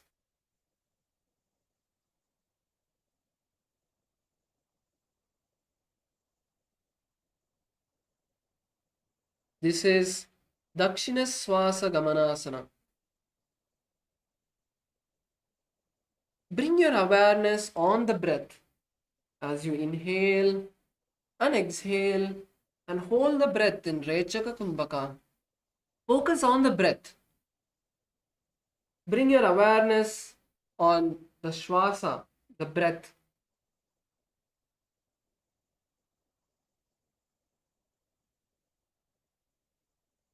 Gaze to the tip of your nose. Perform the Mula Bandha, tightening the perineal muscles. And chant the japa Om Nithyananda Paramashivoham. डाबा धगराने अडाडी गुदा other rakhi बेसवूते वामश्वास गमनासन कहेवा यछे. Yes. Now we're going to switch the position of the legs. Now sit on the left leg, on the left foot with the toes flat, and bring the right foot flat on the ground with the knee by the chest, and place your hands on the respective knees in Vamapada Dhirasana.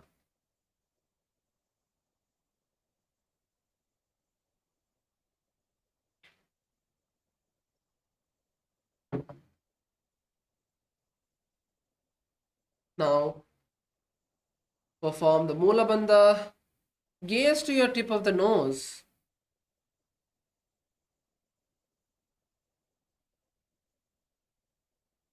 And chant the japa Om Nithyananda Paramashivoham.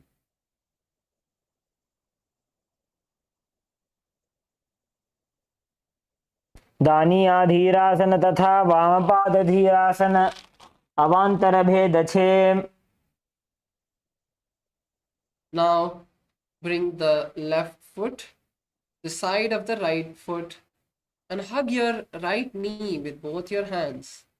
This is Vama Shwasa Gamanasana. Vama Swasa Gamanasana. Focus on the breath. Focus on the inhalation and the exhalation. Bring awareness to your breath as you inhale and exhale. Gaze to the tip of the nose and continue to chant the japa Om Nithyananda Paramashivoham.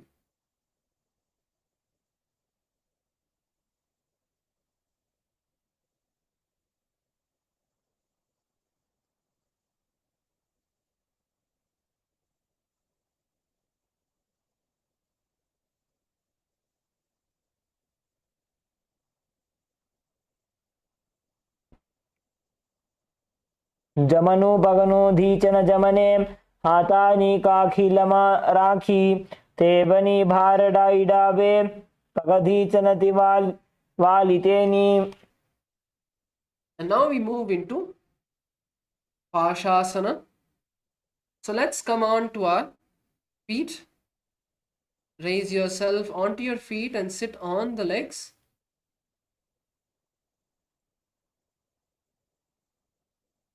So now you're going to twist yourself to the right. Twist yourself to the right side.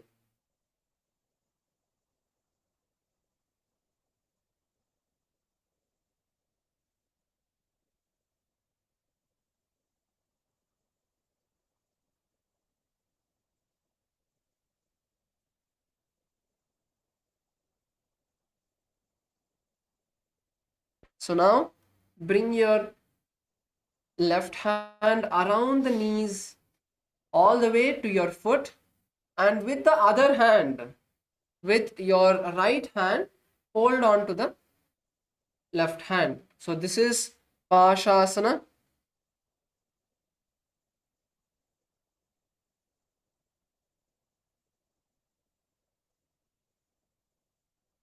So to make it a bit easier, you can wrap your hand around one leg. So instead of both the right and left knee, just wrap your hand around the left knee alone. So this will make it a bit more easier for you.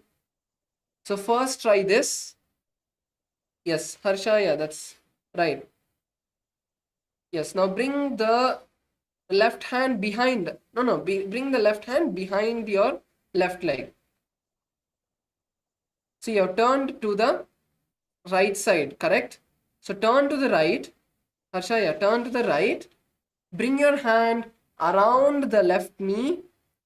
Bring your left hand around the left knee. Bring your knees to your chest. Bring your knees to your chest. Left hand. Bring your left hand around the left knee and take it behind you. Yes, like that. And bring the right hand behind your back. Yes, that's correct. Yes, KAILASA, Malaysia, female team, that's good. Now try to hold on to the legs with hold on to both the knees. So all of us are able to do one knee. Now try both knees. Bring your hand around both the knees and bring it down.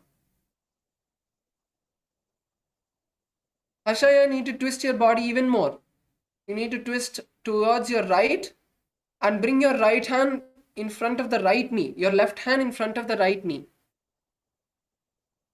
Bring your hands to the feet. Near the feet, if you bring your hands, it'll be easier to hold on to the hands. So twist your body as much as you can outside. Twist your body as much as you can to the right. So we're going to get a nice stretch on the right side. Come on, ma, Yoga Priya Rupini. Come on. Yes. Yes, that's good. You're almost there. Yes, that's good, ma.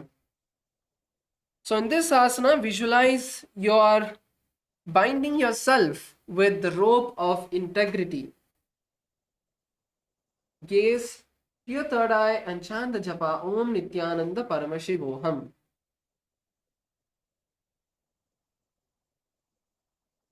पादतले भूमो निधाय जानुनिवृत्ति निधाय विपरीतहस्ताभ्याम् ऊरुसहितजङ्गे निबध्य तिष्ठेत् पाशासनं भवति. Now turn to your turn to your left, and we are going to perform the same Pashasana on the opposite side. So bring your right hand to the left knee, twisting yourself nicely towards the left side.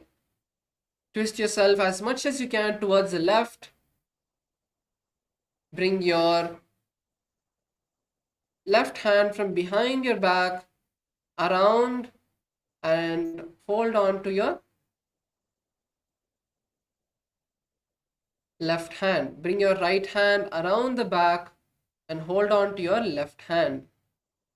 So first try one leg, then try both legs.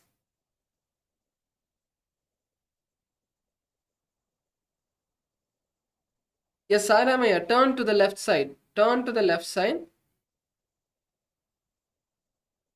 Bring your left hand between your legs. So I'm giving you the easier variation. Bring your right hand between of your legs and take it behind you, like how you would do in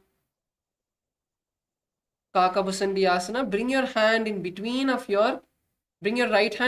of your legs and wrap your right leg alone. And with the left hand, take the left hand behind your back. Yes, that's right. Take your left hand behind the back and wrap your leg. So once again, visualize that you are binding yourself with a rope of integrity. And continue to chant the japa Om Nithyananda Paramashivoham. पादतले भूमो निधाय जानुनिवृत्ति निधाय विपरीतहस्ताभ्याम् ऊरुसहितजङ्गे निबध्य तिष्ठेत् पाशासनं भवति. Yes, now we can all sit down and before we move into Shavasana, we'd just like to take a few questions if anyone has. We had completed the Pratama Vinyasa Krama, we have completed the Dvitiya Vinyasa Krama. So anyone wants to share any breakthroughs you've had in yoga, like some things that you have done for the first time, you have any questions about the yoga, you can take this time to come forward and ask your questions. Or you can share your experiences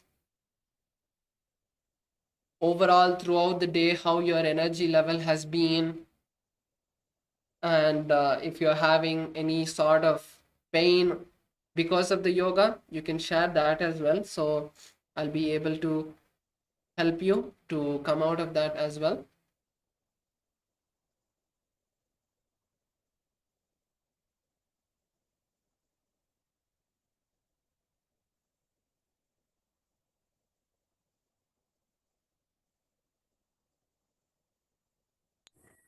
Yoga Nyana Rupini here. Yes, Nithyananda. Nithyananda. Yesterday I got running nose. Then I almost want to give up because the conscious is very tired. Then at the point, I also want to go to take vitamin C. But at that time, Swamiji come down and heal me. Then remove all the powerlessness. Then feel very gratitude. Then suddenly very energized. Yes, that's Mm. great, man. That's great. So yes, that's really great.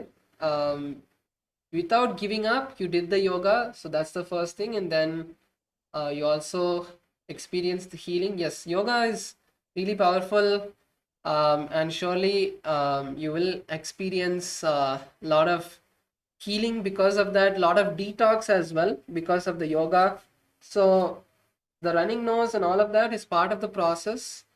You will experience healing from all of that toxins which is there in your body. So that's great, man.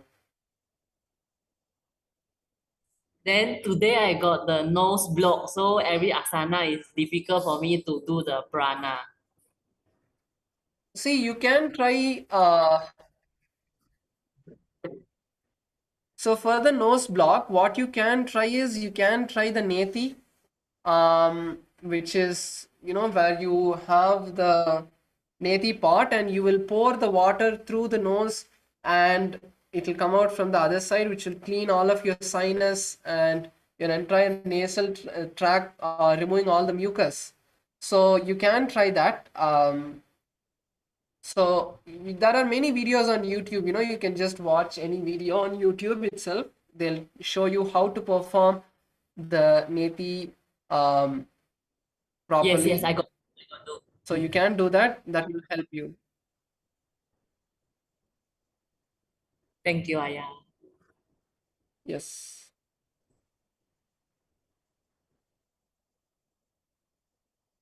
கமலாமா, நீங்க அந்த நான் அந்த thyroid கிரியா உங்களுக்கு அனுப்பிச்சிருந்தேன் அன்னைக்கு, நீங்க பண்ண ஆரம்பிச்சிட்டீங்களா அத?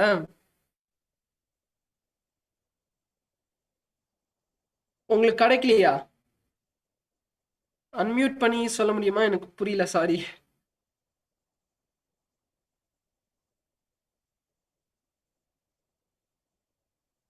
சாமி நித்யானந்தா. நித்யானந்தம்மா. சாமி இன்னும் நாங்க அதை ஆரம்பிக்கல சாமி. ஏன்னா என் ஓகே. நேரம் இருக்கு யோகா பண்ணிட்டு. சரி, பிரச்சனை இல்லைம்மா, பிரச்சனை இல்லை. ப்ரோக்ராம் முடிச்சதுக்கு அப்புறம் நீங்க ஆரம்பிச்சுக்கோங்க. புரியுது எனக்கு. காலையிலேருந்து நைட் வரைக்கும் நீங்க வந்து இந்த ப்ரோக்ராம்ல இருக்கிறதுனால டைம் கிடைக்காதனால புரியுது. பிரச்சனை இல்லை. அந்த லிங்க் வச்சிருக்கீங்களா? லிங்க் வச்சிருந்தீங்கன்னா அது ஓகே. ஸோ அப்புறம் ப்ரோக்ராம் முடிச்சதுக்கு அப்புறம் நீங்க வந்து ஆரம்பிச்சுக்கோங்க அப்புறம்.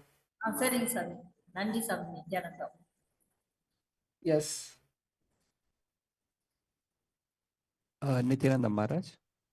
Yes, Nithyanandam, Sai Ramaya. Maharaj, I see like we are also putting this live on YouTube, right? Yes, Saya. Okay. So are these available after the session also, the recordings? Yes. Okay. Yes. Okay. You can Great, listen Maharaj. to the yoga sessions. So we have the KAILASA's Nithyananda yoga channel, which is there. So you can listen to these sessions. We are putting it there so that after the program is over, you can go back, and each day is live, right? So you can get back into that same feeling of each day how we went from particular set of asanas, each day completing and going further. So the same process you can continue it after the program as well. So Sairamaya, you can also hear your name a lot of times. So feeling like the Acharya that I'm there with you and making you do. So you can listen to the recordings on Nithyananda Yoga channel. Okay, that is great, Maharaj. Especially the instructions and tips and techniques Yes. that you give, right? That are very, very, very helpful. Yes, Saya. Thank you, And Maharaj. actually, you can join here itself for the yoga. Even after the program is over, you can request permission and join here also every day morning. And you can follow along with us even live. So not just a video, but you'll be able to, join here, and I'll be able to see you and give you live instructions as well. So that is also something that you can do. Okay, Maharaj. So here means how, like, so some of the The Rajya same Sabha. Zoom. The same Zoom room, I think they'll be able to share that with you as well. So once you are, or maybe it might be a different Zoom room. You can ask the program coordinators. Last time, Swamiji had blessed all of the Paramashivoham graduates, participants to be having the opportunity to join here even after you go back home.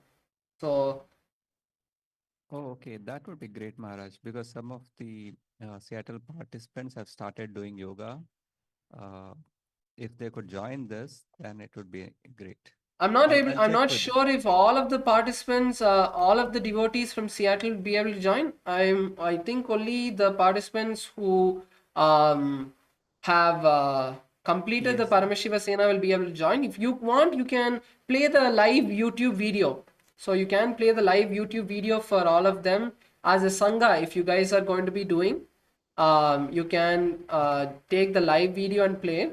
For you specifically, and for the participants from Seattle who have completed the Paramashiva Sena, for those of you, you can join here. Okay, sure, Maharaj. Sounds good. That's great. Yes. So any other questions or anyone else wants to share? Thank you, Maharaj. Nithyananda Maharaj. Nithyanandamma. எனக்கு sciatica pain இருக்கு, அதுக்கு இந்த யோகா எனக்கு கரெக்டா set ஆகுது மகாராஜ்.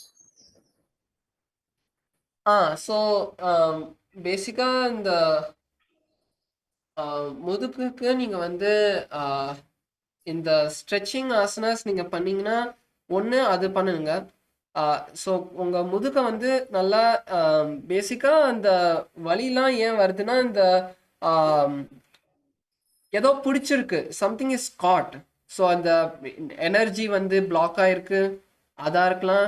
அந்த blood flow அந்த ஏரியாவுக்கு வந்து சரியா போகாமல் இருக்கும். ஸோ இந்த மாதிரி நிறைய ரீசன்ஸ் இருக்கு. அது மட்டும் இல்லாமல் நம்ம பேக் வந்து நம்ம நடக்கிறச்சே நம்ம என்ன பண்ணாலும் நம்ம பேக் யூஸ் ஆகிட்டு இருக்குமா.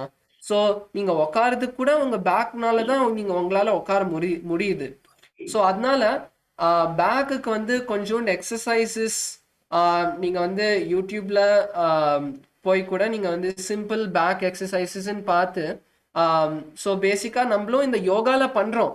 ஸோ ஃபார் எக்ஸாம்பிள் இந்த ஷலபாசனா, தனுராசனா, அதெல்லாம் வந்து நல்ல பவர்ஃபுல்லான பேக் எக்ஸசைஸ். ஸ்ட்ரெச் மட்டும் பண்ணாம அது பேக்கை ஸ்ட்ராங் கூட பண்ணிக்கும். ஸோ பேக் ஸ்ட்ராங் ஆனா மசில்ஸ் வந்து வெயிட் எடுத்துக்கும், மசில்ஸ் வந்து இன்னும் ஸ்ட்ராங் ஆகி அந்த வலி வந்து போக ஆரம்பிக்கும். ஸோ அது ஒன்று பண்ணலாம். அடுத்தது வந்து இந்த ஸ்ட்ரெச்சிங். ஸோ இப்போ புஜங்காசனா, ஸோ இந்த மாதிரி ஆசனாஸ் இருக்கு. ஸோ பேக் இந்த ஃபார்வர்ட், இந்த பశ్చిமதானாசனா, ஃபார்வர்ட் பெண்ட் ஆசனாஸ். ஸோ இந்த மாதிரி ஆசனாஸ் நீங்க பண்ணர்ச்சே அந்த பேக்ல அந்த ஃபுல்லா நல்லா ஸ்ட்ரெச் ஆகி இந்த எல்லா பிளட் ஃப்ளோ எனர்ஜி பிளாக்ஸ் அது எல்லாமே ரிலீஸ் ஆயிடும். ஸோ நீங்க வந்து அந்த பெயின் வந்து அப்போ குறையும். ஸோ ரெண்டு விஷயம், பேக்கை வந்து ஸ்ட்ராங் பண்ணணும், அதுக்கப்புறம் பேக் வந்து ஸ்ட்ரெச் பண்ணணும். ஸோ இது ரெண்டு பண்ணீங்கன்னா அந்த பெயின் வந்து கம்ப்ளீட்டா அது குறையும்.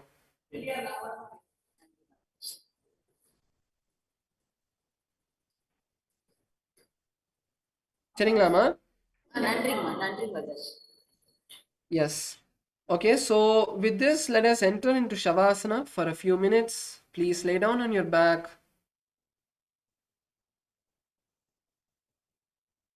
Keep your hands by your side.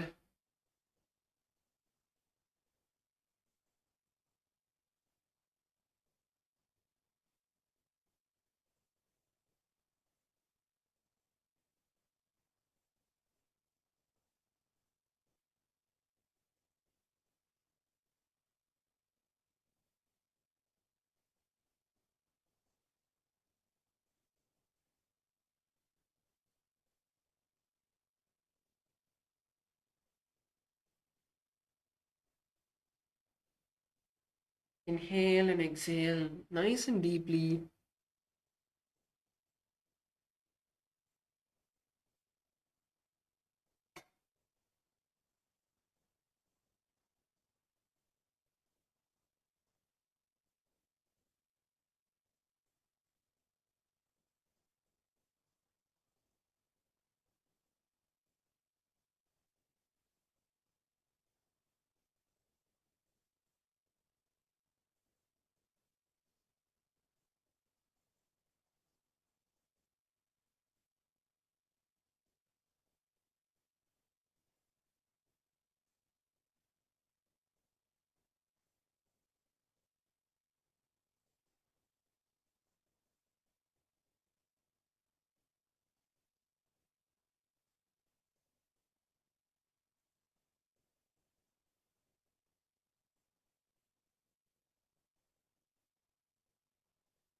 Completely relax your body. Unclutch from all the thoughts. Just focus on relaxing your body.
Now, slowly come back to your body.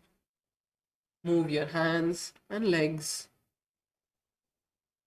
Bend your knee. Bring your knees to your chest. Rock yourself from side to side. Hold your legs with your hands. Now, slowly rock yourself into a comfortable seated position. Keep your eyes closed. Bring your legs into a comfortable seated position. Bring your hands in front of your heart center. Take a moment to visualize Swamiji in your inner space. Take a deep breath and let's complete with the Purna Mantra. Om Purnamadav Purnamidam Purnat Purnamudachyate Purnasya Purnamadaya Purnamevavashishyate Om Shanti Shanti Shanti Harihi Om Tat Sat Sarvam Bhagavat Shri Nithyananda Paramashiva Padukarpanamastu Om Nithyanandam. Thank you all. Hope you all had a beautiful and amazing yoga session today. Now we'll be moving on to the next sessions, and your local program coordinators will be sharing the timings with you. Thank you all. Nithyanandam.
Yes, Nithyananda. So we just finished 108 asana sequence, the Prathama Nyasa Grama. If you want to have a quick couple of minutes of break, take a moment and have the quick break and come back. We'll be starting with the power manifestation round, and also have the eye blindfold and or a piece of cloth if you don't have the blindfold ready with you, so that we start manifesting the power of third eye. So just take a couple of minutes and then come back.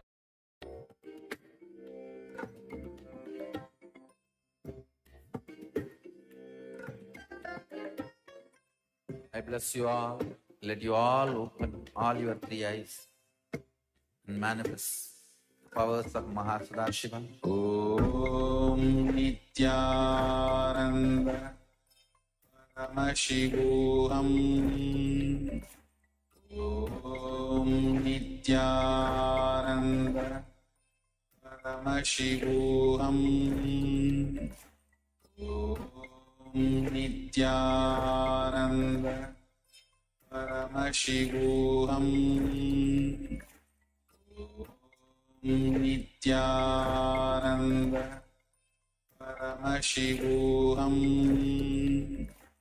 Om Nithyananda Paramashivoham.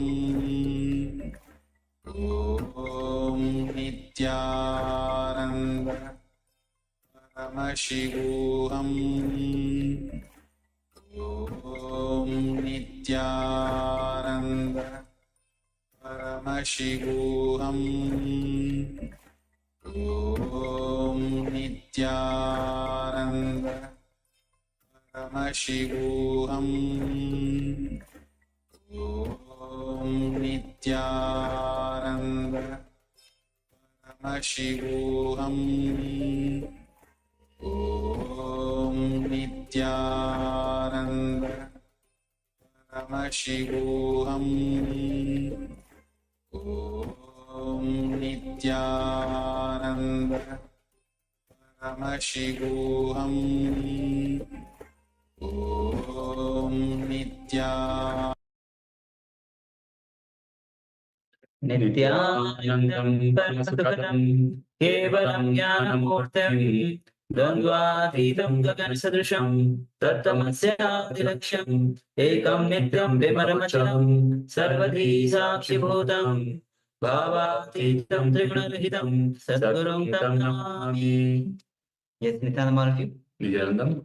And welcome to today's day 14 of Paramashivoham Level 1. And we are having an exciting days, and we are just almost at the mid of the Paramashivoham Level 1. We have covered 13 days already. We are into day 14. So, and we just finished 108 asana sequence, the Pratham Vinyasa Krama, which Swami says that he has given the essence of millions of yogi scriptures as the Nithyananda Yoga. So that the divine, Swami says that yoga is when divine enters into man. So take a moment and share your experience or your breakthrough that you had, even any breakthrough that you have with any asana. Go ahead, take a moment and share. And requesting participants, all the participants, those cameras are switched off, please switch on your cameras. We have Ji Hui, who has camera switched off, Ma Gyan Pradata and Ma Gyan Priyananda. Please switch on your cameras, be available for the sessions. Because Swami says, the moment you give you 100%, you will have the full benefit of what you are looking for. You will have that super conscious breakthrough. So with this, let's get ready to manifest the powers of third eye. We'll be entering into the scriptural reference, which is the Sas Pramana. Meanwhile, you can get ready with the blindfold, with your eyes closed, or the piece of cloth to cover your eyes.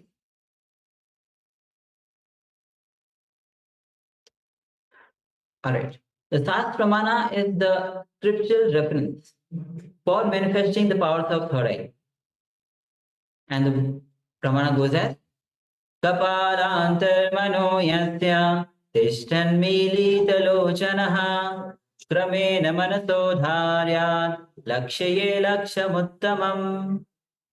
The translation of this word goes as, by fixing the mind on the inner space within the crown center and sitting stably without any movement, having the eyes closed in succession, by that stability of the mind and the inner space, through the power of third eye, one directly sees the ultimate goal, Lakshya, by having the vision beyond the sight that reveals any object or place, attaining the space of oneness with the source Paramashiva. Yes. So with this, let's get ready to manifest the powers of third eye. Yes, so let us sit comfortably. So once you have secured your eye bands or any piece of cloth to cover your eyes, let us sit comfortably with the head, neck, and spine in a straight line. And let us just unclutch from everything, all the doubts, self-doubts, self-hate, self-denial, all the worries, all the thoughts that come into your mind. Let us just unclutch from all of that. Any thought comes, just be a witness. We simply become a witness and unclutch again and again. Anything, any thought that comes up, no matter what it is, just continue to unclutch. Come back to the space of restful awareness.